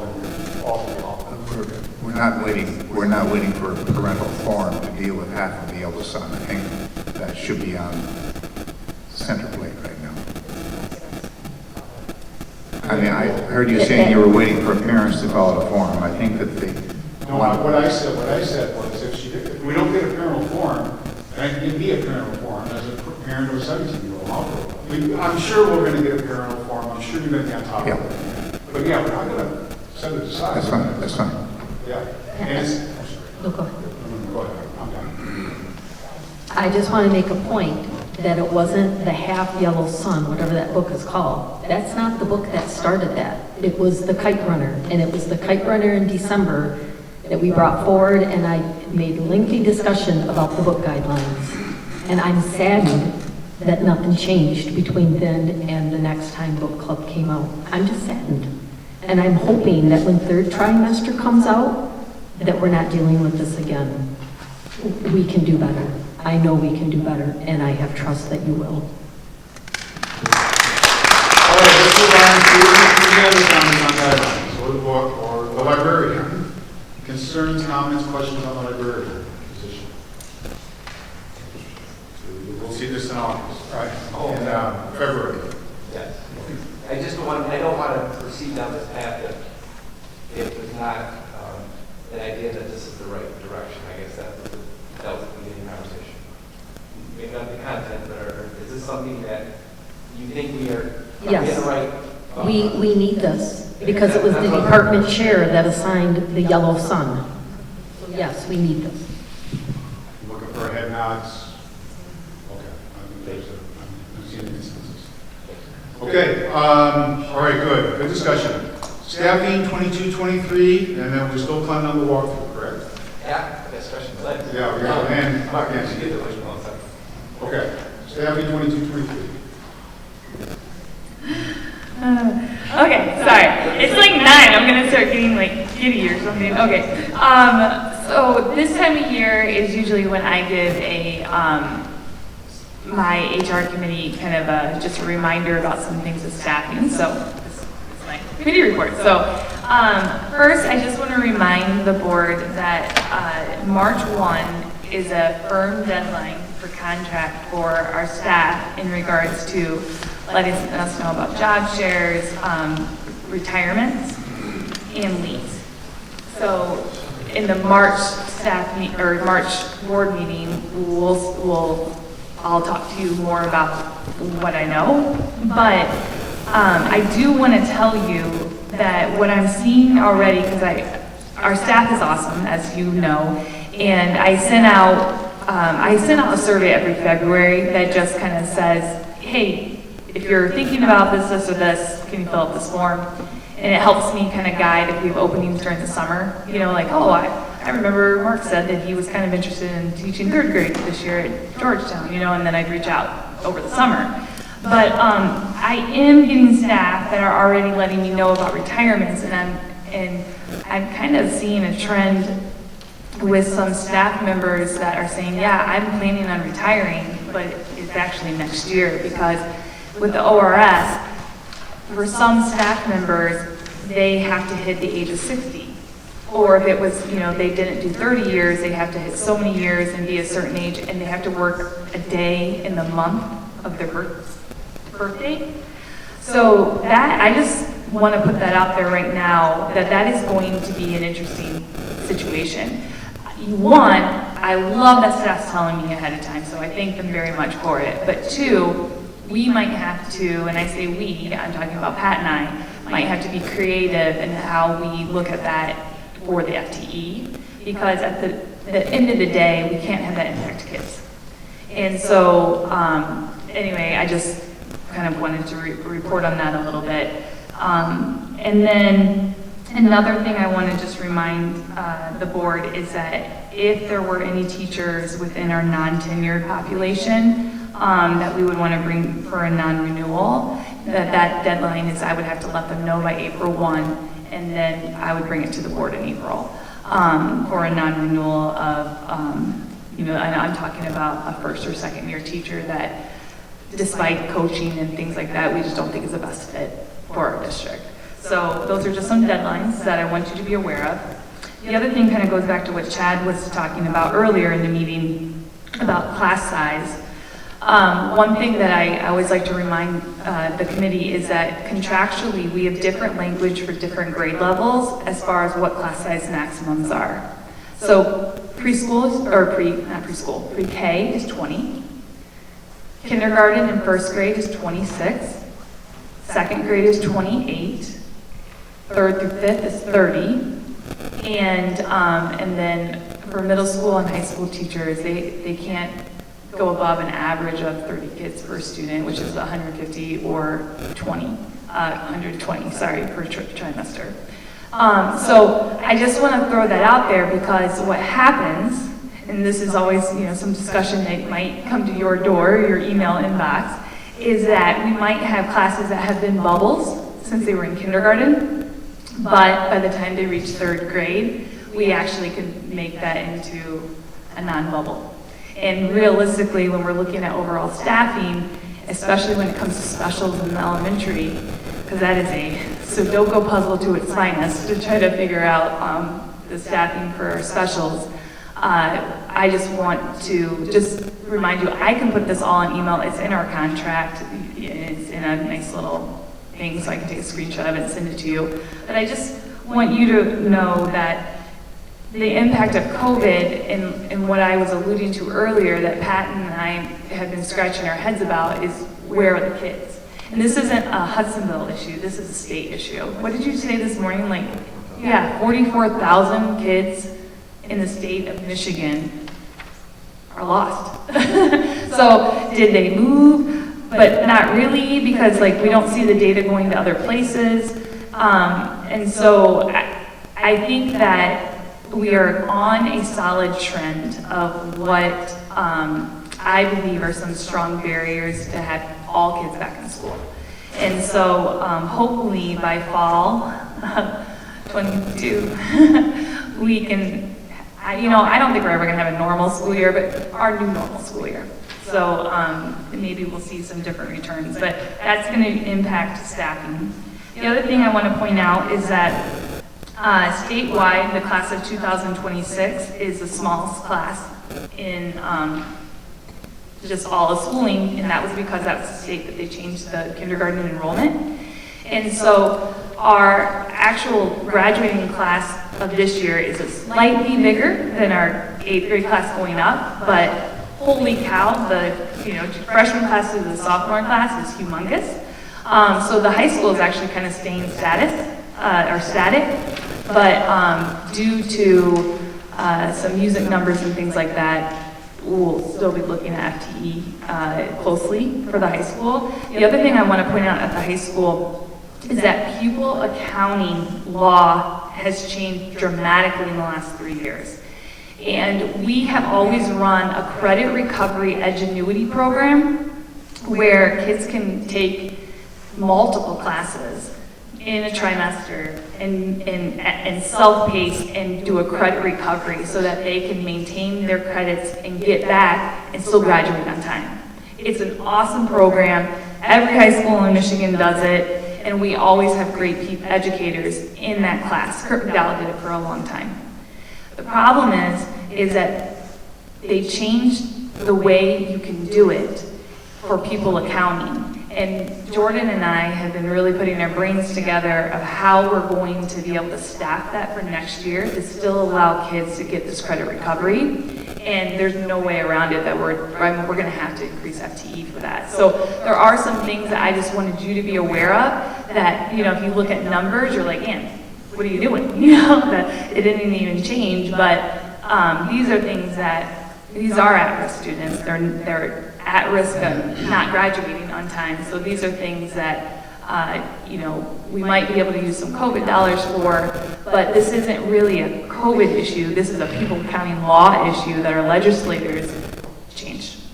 And so we're gonna have to deal with that. And I will say Chris Glass has been doing a lot of lobbying on behalf of all schools in our area because this is dramatically going to affect us. Well, I shouldn't say us, it's gonna affect our kids and graduation on time. And then the middle school will be increasing in students next year. Riley is going to be up about 25 students, and then Baldwin's going to be up about 25 students, so that's almost a class. And Riley's going to be up about 20 students. So we're going to see an increase in the middle school. So it's just it's going to be interesting to track kids and see where we get them back, and so staffing will be a little bit interesting, but I just wanted you all to be aware that this March 1 deadline is looming, and then you'll see that I'll be bringing things pretty quickly to the board.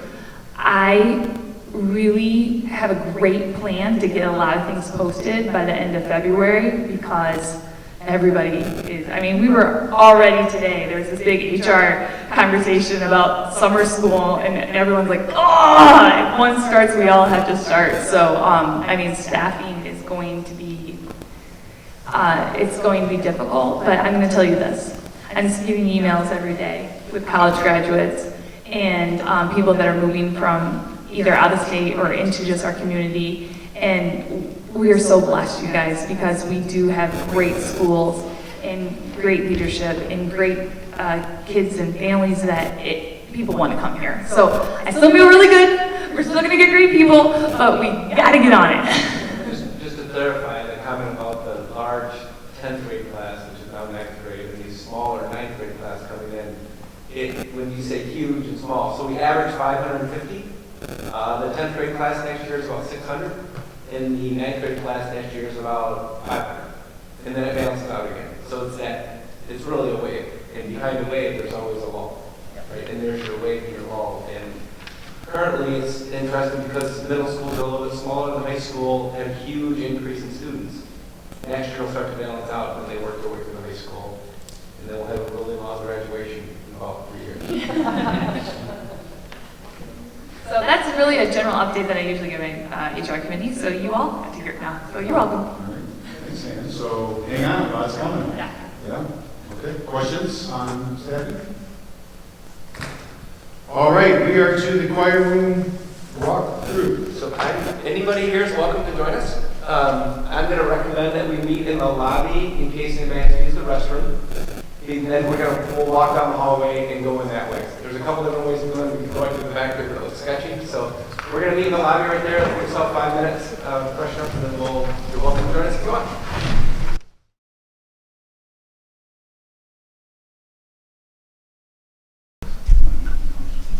All right, are we ready to begin? Okay. All right, I'm going to go through some of these items quickly, and if you have thoughts, I don't want to diminish the importance of them, so if you have thoughts, please just let me know, or call me tomorrow, or whatever you need. I've discussed in board briefs recently about the non-motorized pathway. That's the pathway that goes from the complex behind the high school freshman campus, loops around the old softball field, loops around kind of through the woods and by the tennis courts. Initially, when this conversation took place, they wanted to put this non-motorized pathway, and the district agreed to pay up to $100,000 for this non-motorized pathway. That was before I got here. When I got here, they were expecting a nearly $700,000 cost, and the district said we'd pay up to $100,000. Whether it was a formal decision, whether the board made that decision, I don't know. It was before me. Then what happened is the city got several $100,000 from a grant, and nearly got about over $400,000 in grant. So at that point, I didn't think that it was fair for the district to still pay $100,000 for a $700,000 pathway. If they were going to knock off $400,000, we would pay the same proportion. So if we agreed to pay $100,000 out of $700,000, we'd pay the same proportion. If they got a grant from the state for $400,000, then we would pay the same percentage that we had agreed upon. So at that point, we agreed to pay just over $51,000. And we had talked about that as a board. I've sent the communication out. This is a while ago, but we've kind of discussed that enough. Now the bids have come back and they're higher than they expected. So now the city is coming back and asking us for the rest of that money to help cover the costs that they cannot get the grants for and that the school district would then pay for. I would like to know the board's thoughts on this. I can tell you my thoughts personally as a superintendent is we are allowing the city to put this pathway on school property, which is a great relationship with the city. We're also agreeing to pay a pretty good sum of money to help them put in the pathway because we believe this is good for the better of our community. I don't know if I can, in good conscience, come back and say, now we're going to double the amount that we're going to pay because the city doesn't want to take the full impact of the increase in cost based on the bid that have come back. So they've asked for an additional $55,000, which would bring it to $106,000 that we would be paying, and I wanted to have that discussion here. I know that's a lot, and I tried to summarize it as best I could. What would be our percentage of the increase in cost? If you start looking at percentage, like you did with 51, what would be our percentage of the increase? Yeah, so if we agreed to pay 14%, and then we kept it at 14, we would pay closer to 30% of their cost.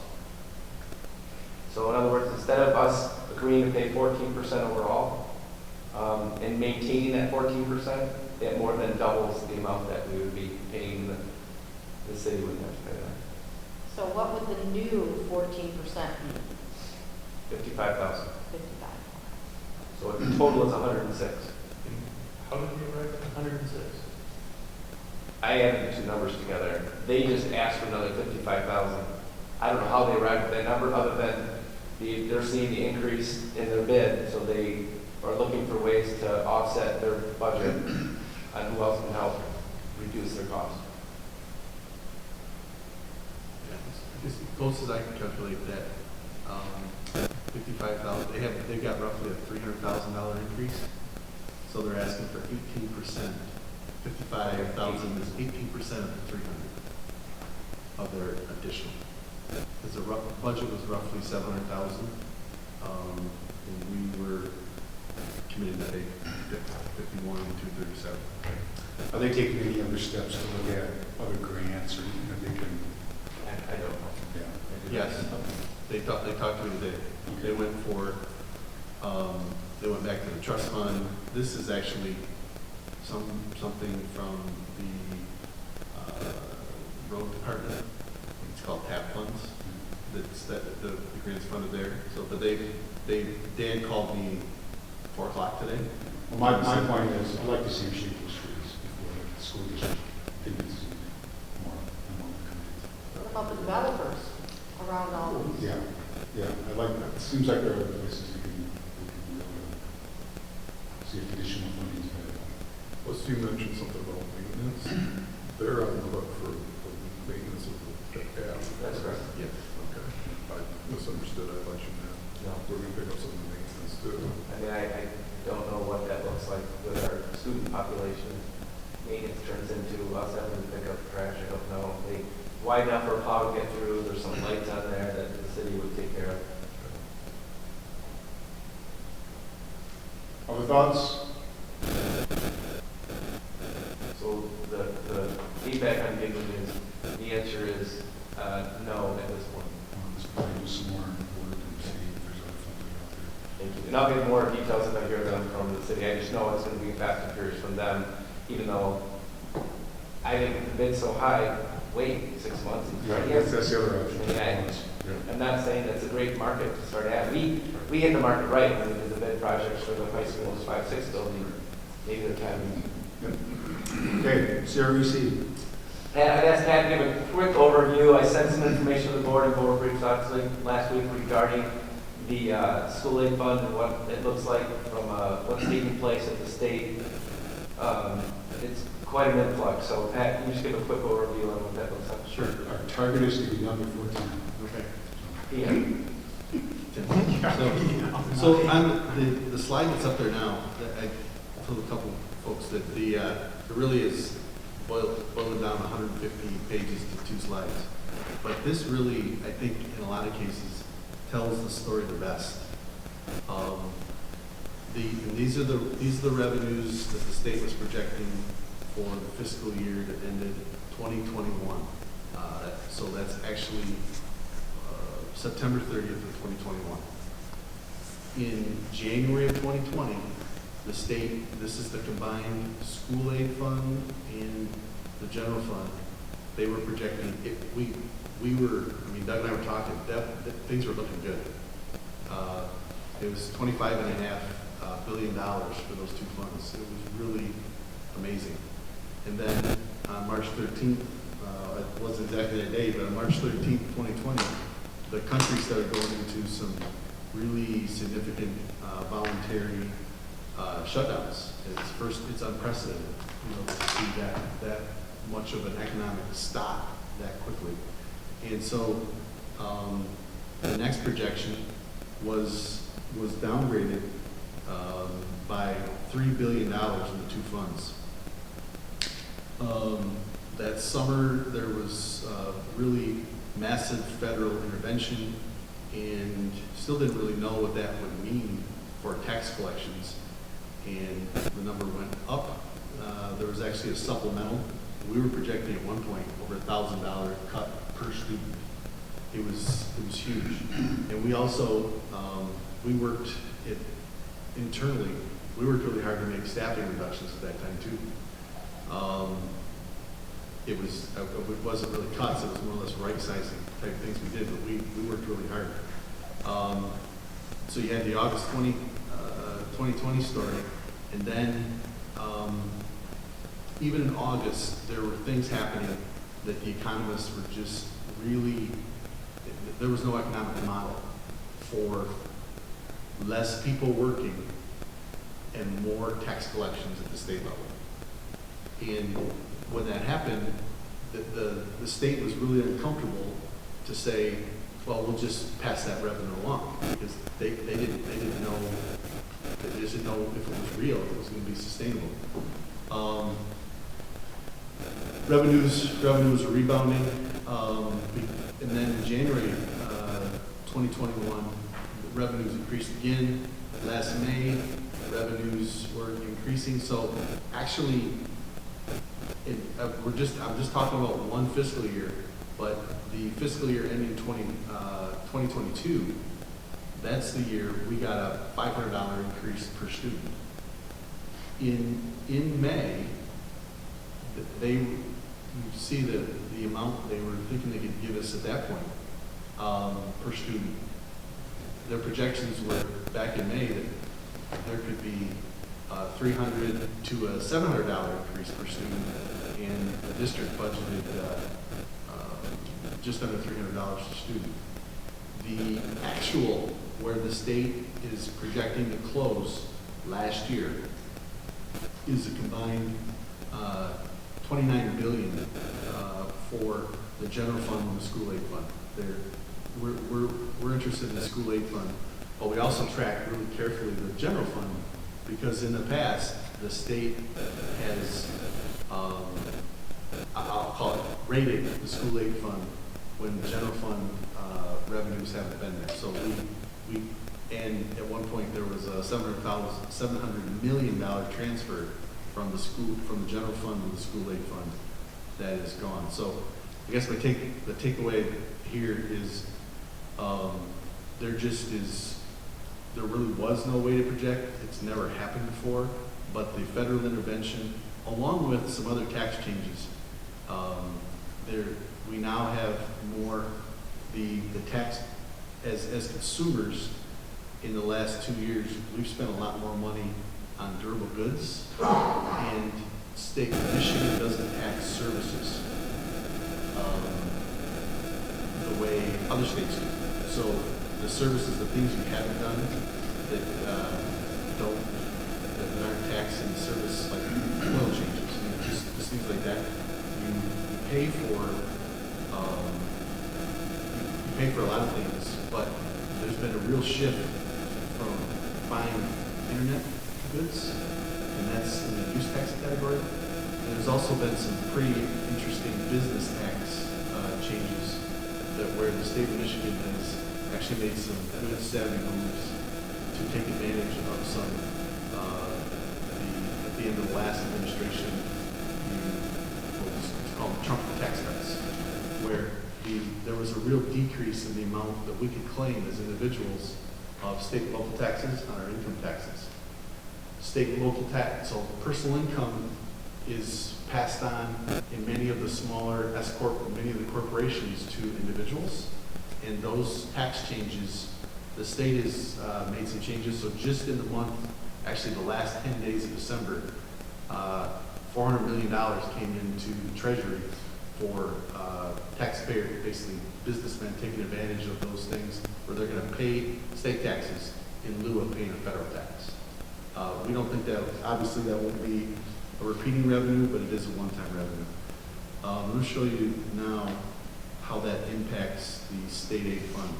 And this is just so, you see the top here, this column over here is the one I was talking about, the end is fiscal year 2021. 2022 is the one we're in right now.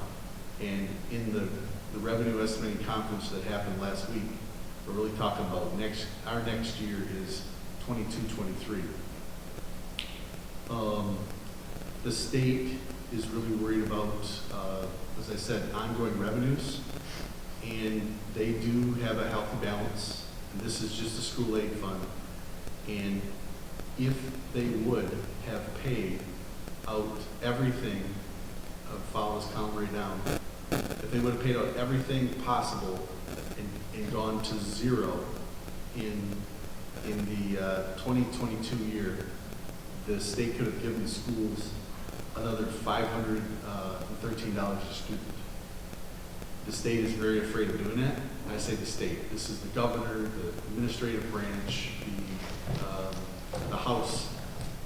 They're talking about all kinds of things that are going to be unveiled in the governor's first budget.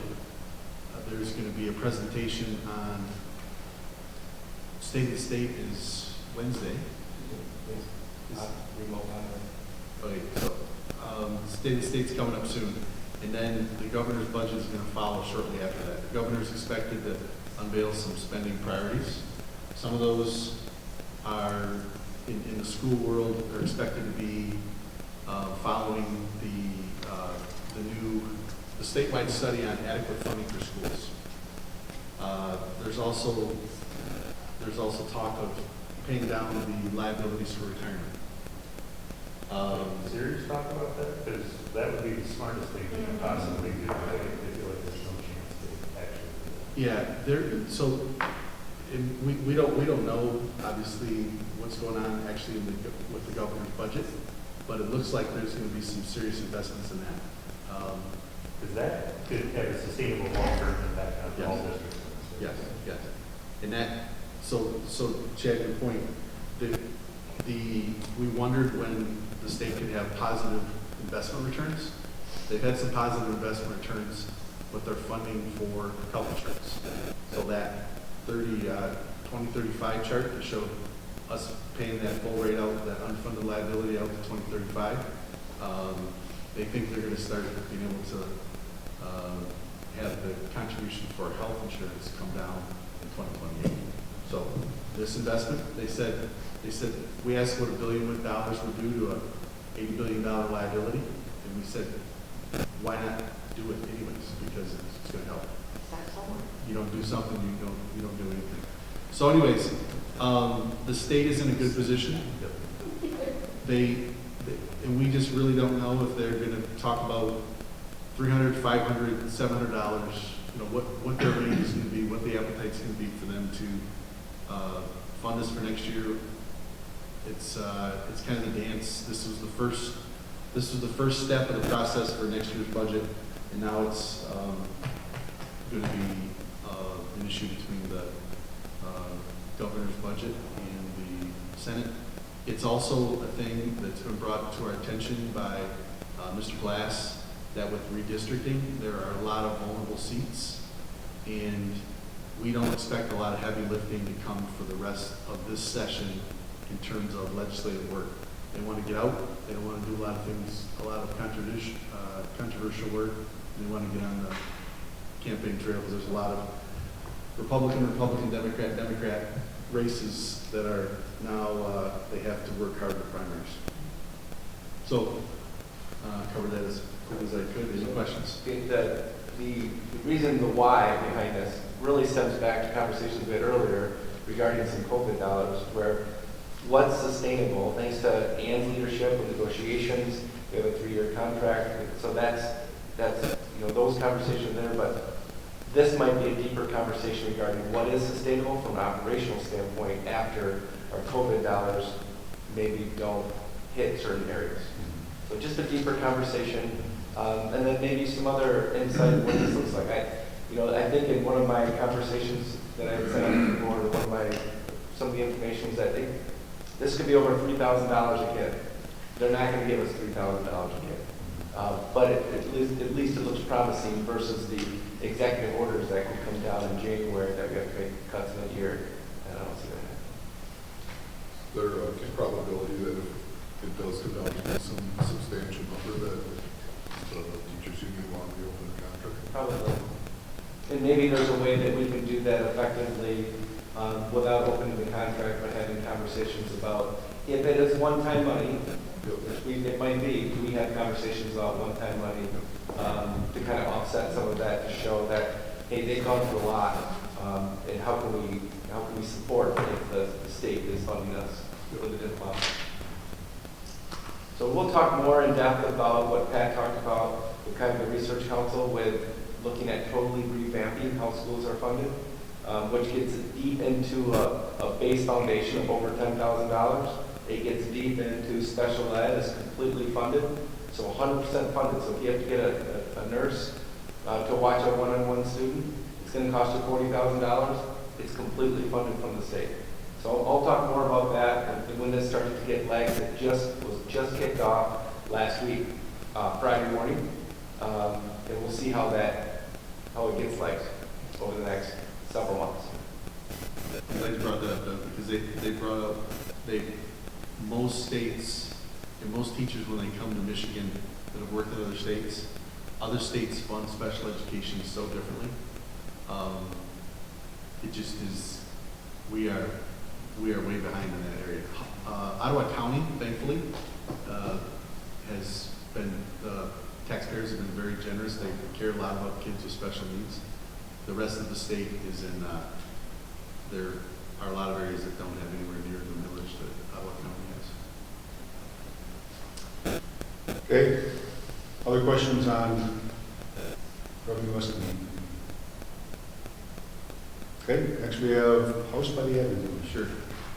So there is a small white home that is directly east on the same side of the road as the administration building. That home we purchased with really the intent to give us space. In the next month and a half, we expect to have portable offices placed there. And that home, we've spent $3,200 to test for asbestos. And the last time we did a demo on a home, it cost us $11,000. So we have a strong desire to have that house go away. It's not the greatest structure. It's not a great structure to move. And it's just, there was no intent. The home next to it is a historical home. It's part of the Hughes family. It has historical value, and the structure is much better. We want to tear this house down. The city of Hudsonville has a vision for a very residential look in our area, and we have really two schools. We got Hudsonville Christian across the road. We're on one side of the road.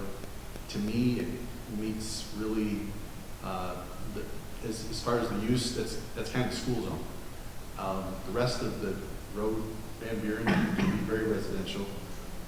They'd like us to not tear it down, and it just doesn't make sense to move that little house that isn't structurally the greatest. I would like to tie it into item 14 on the agenda when we get there, and talk a little bit more about that property regarding Park Elementary. It'll be a brief conversation, but it does tie a little bit into what Pat's referring to. The house is not in good shape from a physical and smell. I don't know how else to say it. It's in rough shape. It's built different structure. Yeah. So we'd like to take that. It doesn't require obviously a board vote, but I want the board to be aware if there's a concern regarding that. We've also taken the tree down that's behind it. We're going to put a couple portables there to support the increase in the administration staff, which we've talked about before. And then we'll talk deeper about that property. That's a good sized property there. I think we could do some creative things in regards to the remodel of that property. And I'm assuming also considering what we're going to do to increase the administrative building itself, besides the portables. I mean, I think it's past time for the size of our district to have something a little more significant, including what we talked about as far as a bigger room for board use and some of those kind of things. So hopefully that's coming down the pipe in the master plan. Yes. Yeah, we'll tie it into the last item when it comes. I'll talk about the timeline regarding those conversations a little bit. Any objection to tearing that building down? No. Okay. Thank you. Sounds good. Thank you. Weight room. Yeah. The next on the list here, the weight room, really the whole athletic complex there at where the weight room is at Baldwin Street is just tired. It needs a refresh. Doug and I got into the issue with the weights that are there right now, but really the facility is inadequate for what it serves. It's the training room, it's the on-site training room for baseball, softball,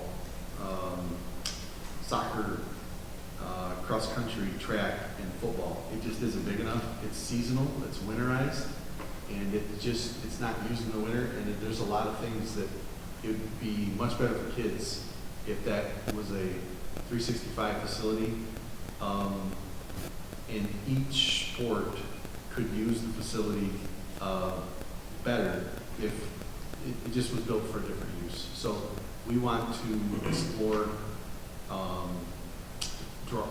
have the GMB design, do some preliminary designs, and then have an OAK work on the piece of costing. So we just want to give you, we want to bring that to the board, and it's inadequate. It's not going to be a replacement. You know, kids around this campus, they're in the traditional strength and conditioning classes, and a lot of the cardio, the movement things is going to be, it's in the fitness center now. It's going to go to the new facility right on 32nd Street. The class is going to face 32nd. It'll be there, but we need another facility, and it'll handle those needs as well as being another site for strength and conditioning and just kids. When we have summer camps right now, it's inadequate. So let me give you a quick rundown. So currently we have 16 stations and the current fitness center, which some of you will say it's a former church. That's where the current fitness. So that equipment will move to this building because our class, the kids need a place to go to class. That building has to be removed so they can finish the parking structure in the field house. So we're not quite square on that timeline, but we can't turn it around in the summer, as an example. We can't say, the summer of 23, we're gonna take it down and put a parking lot in. It's gonna take about probably 8 or 9 months to do that process. So all those stations are gonna move over to this building. Right outside this room, halfway up to the pool mezzanine is a weight room, which is empty. It's got a couple things, but they do some dry land in there. There's some stations. We're going to move about 14 of those stations into that room. Once the field house is done, and all the weights, we have all new weights going in there. We have 16 stations. The question is, where do we put them? So the proposal is that we would add on to the weight room at Baldwin, which has really almost like garage sale type stuff in there. If you walk in there, you'd be like, this is what our kids are, and put those racks in the new area by Baldwin Middle School, expand the training room a little bit because they're using the hallways now from a training standpoint, and make that facility more user-friendly regarding all the sports that use it. We have, the track team's fairly large, football uses it, baseball, softball, you've got soccer right there. Expand that facility, not too far, almost to that sidewalk. It's about 22 feet to expand it, put the racks in there, and go from there. Maybe put some garage doors in there, so instead of, you can open them up in the summer, and then the kids are doing work outside and so forth, but try to expand that building a little bit more, because our weights will need a place to go when the field house is done. And I know it seems like they would go to the field house. They're not going to the field house, because the field house is getting all the equipment. Is the facility here where we're moving all those going to be structurally capable? Yes, great question. Make sure we check on that. Based on the old. Yes, Yeah, we don't want to take a new facility and start coming down like going over my old. We looked at this a little bit about a year ago, didn't we? Yeah. Is it the same plan in this Cleve, or what the building would look like? Pretty much. We're trying to expand a little bit more of the weight room, or the training room in there, work with the trainers, although we're not building a training room like we have in our new fitness center, but almost an auction one that can still be utilized effectively. If we go to year-round use, do we have a rough guess at operating costs to do that and maintain it? It's gonna increase, because there's no there now. But it's in the, like, $5 to $6 a square foot to go year round. And I don't know how much year-round would define by winter. Yeah. It would be more defined by usability in the spring and in the fall, as opposed to everybody lifting here and then going over there versus going over there to lift in a season where it's not 20 degrees outside, it might be 60. But Sure, that's a good point. Though. I don't think we use it as much from December through February. There's just not a lot of need. Sure. But definitely, as soon as coaches can get on those fields and as late as they can get on the fields, it would give us 2 months to start a season and 2 months before the snow flies. So we're asking for just the okay to move forward and get a quote? And yeah, we just don't want to go down a path. Yeah. People know what it is. Any concerns with pursuing that? Funding from the bond, leftover bond? Okay, thank you. Storage units. So in the 2011 bond, maybe you remember, we ran out of money. I mean, it was too tight with the number of projects, and so we had to cut some projects. One of the things we cut out was a storage facility that was going to be located just south of the tennis courts.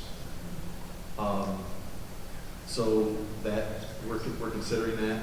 And one of the issues with having the facility out there is it really had to have, if you look at the exterior, that kind of finished look to it. It was really expensive per square foot. So we are exploring ways to make a storage facility that it's capable of storing materials, but it doesn't have to be as beautiful as the outside of this building.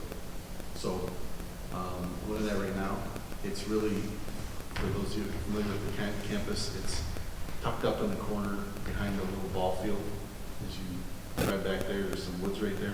Kind of dug out. Yeah, tucked back there. So right now, we are pushing our construction team to get the cost down per square foot, and it's hard for them because they build nice facilities.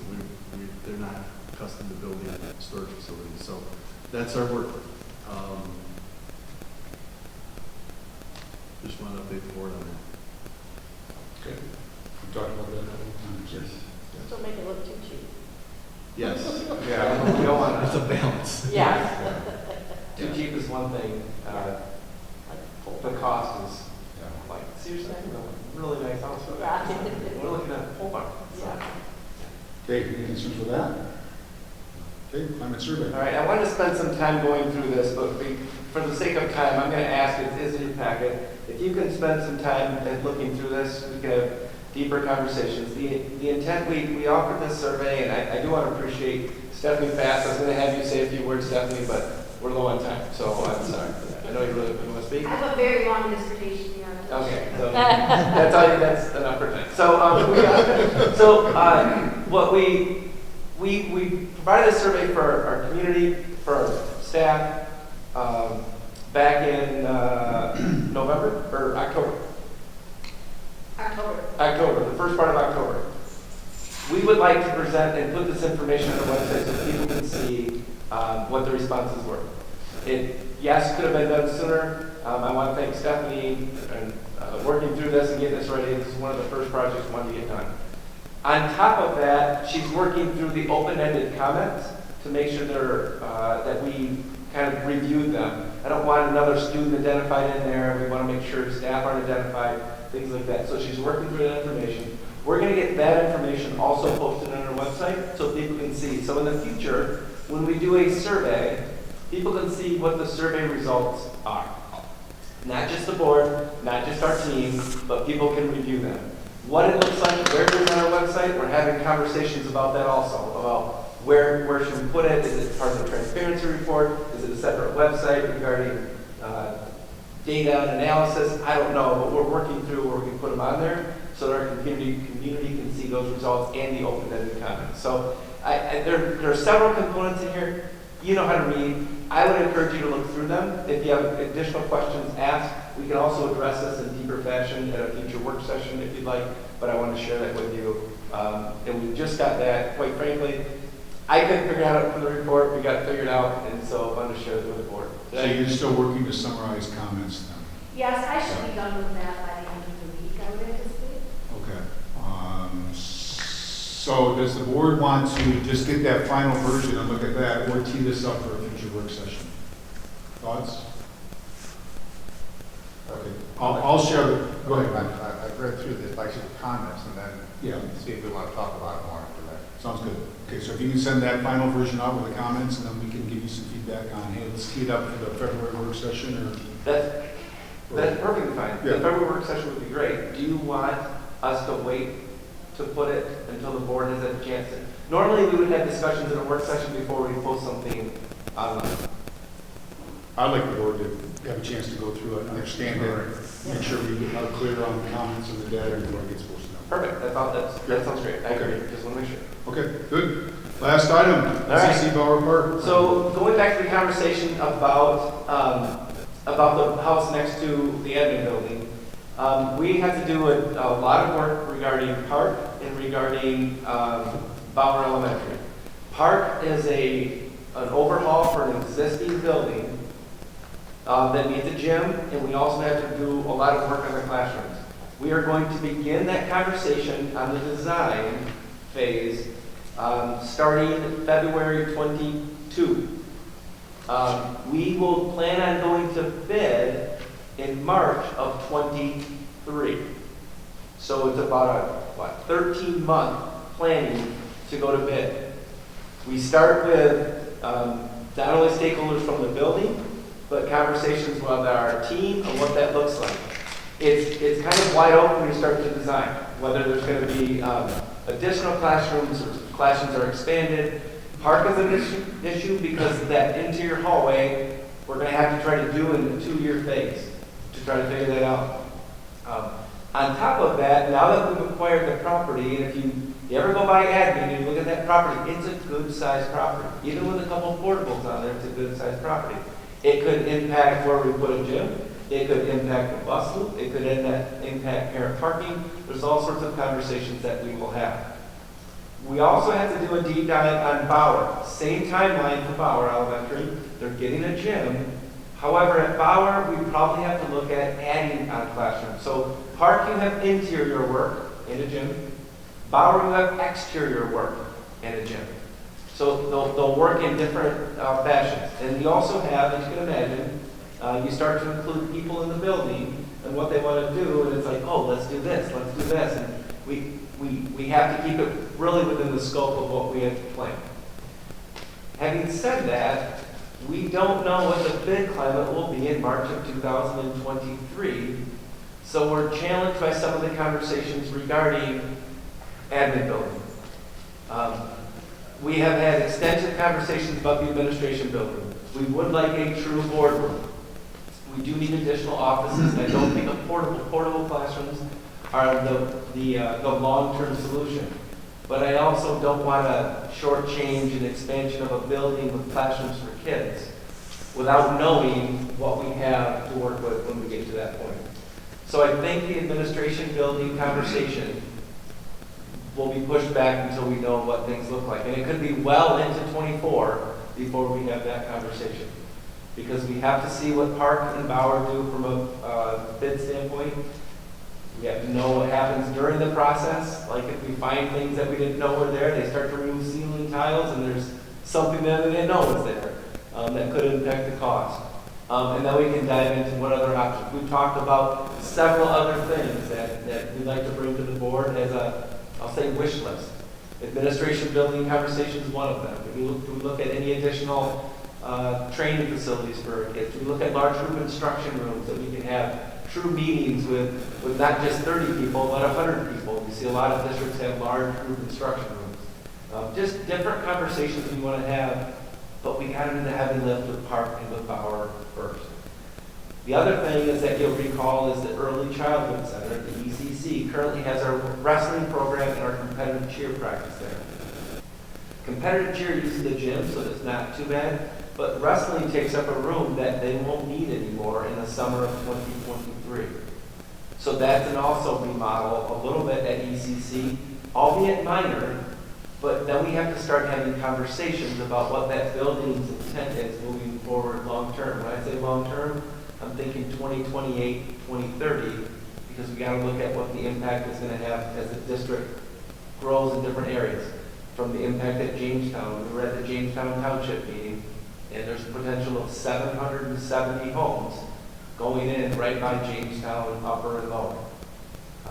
There's some additional growth on the north end of the district, more by Bauer, but it's not as fast because it's all in London Township, which is different than Georgetown Township, which is actually different than Jamestown Township. Different than the city, in which there's not a lot of places to build, but we're taking down a house, but we might have a conversation about putting up another house. We'll have that conversation later once we see. That's a good sized property. It goes deep, which means we can use it for park, but it also can be parceled off in the front that we might be able to work with the city and maybe with Habitat for Humanity and do something creative in the front of that area just off of that building. So I know that's a lot and that was quick, but I wanted to have a conversation about we're starting to dive into that next big design phase. We did it with the 5-6 building in the high school. We took almost a year off with the little projects at Forest Grove and some other things with the gym at Forest Grove. Now we're back into the heavy lift of Park and Bauer, and I'll be meeting with the buildings in the next couple of weeks, and then we kick it off at the end of February, and then we start with another 200 Zoom meetings between now and March and go from there. So, when do we, and forgive me if my brain's fried, when do we go for the second half of the bond? Have we done that already? we have not. There's about 40 million left that we have not gone for, and we'll have to have conversations maybe in the spring of what that looks like. This spring? Next. I think no, We'll this have one. another sale. Yeah. We've got the authority. We just haven't sold The lots. pricing, a lot of it is what I'm worried about, is what's happening with rates, where that's going, that second half of the pricing isn't going to go as far as the first half. Correct. That's why we maximized the front half with 100 million and backloaded the second with the. Totally agree. And totally agree with everything we're talking about for projects. There's no, as we get near the back end of the projects, we're going to be making a lot tougher decisions than we are at the front end. And I don't want to, spend anything frivolously now that's going to have, cause us to shortchange something at the back. Sure. We want to be able to complete the projects that we expected to complete in a quality manner. Yeah. Chad's point, do we have to wait? Can we go early? I don't know, it's a conversation we have to see. The biggest requirement, the toughest requirement to get over is we have to spend 85% of the proceeds in 3 years. Okay. So, It would be hard to do with Park and Bauer. Design and bid until 23, don't break ground until 24. Sure. It won't be hard to spend the proceeds, it's just hard to get what we want. Right. yeah. So, it's upcoming, but it's, Yeah, we're seeing 20-30% price escalations on our projects. I think we'll be okay. It won't be like the last time. But timing's going to be, we'll see what it looks like. And we'll talk about it. And see what we can do. Okay, other questions on EC Bauer Park planning? Any questions on masks? I have to ask because Someone sent me an email, why did visitors to the school have to wear masks? They were pretty upset because they didn't feel that the email communication that was going out said that. I didn't go back and look at them, I'm assuming they just said students, I don't know. yeah, all of our email communication I regarding responded to her twice, and it basically, she was applying student data to visitor data. Yes, So- in Doug's letter, it always just said students, it Yeah. never said So, vendors. I mean, that's been long-standing, and we make different decisions for adults in our buildings than kids, so that we keep schools open. So I think I've PCC'd you guys on my response. Yeah. I just copied you on an email right before the board meeting regarding the change in the regulations regarding quarantine. So just wanted to, if you have questions regarding masks, West Ottawa went to ask mask optional today. And we had more conversations this morning as superintendents throughout the area. We had another meeting on Wednesday. So just didn't know if there's any feedback, questions, or comments regarding our current practices regarding masks.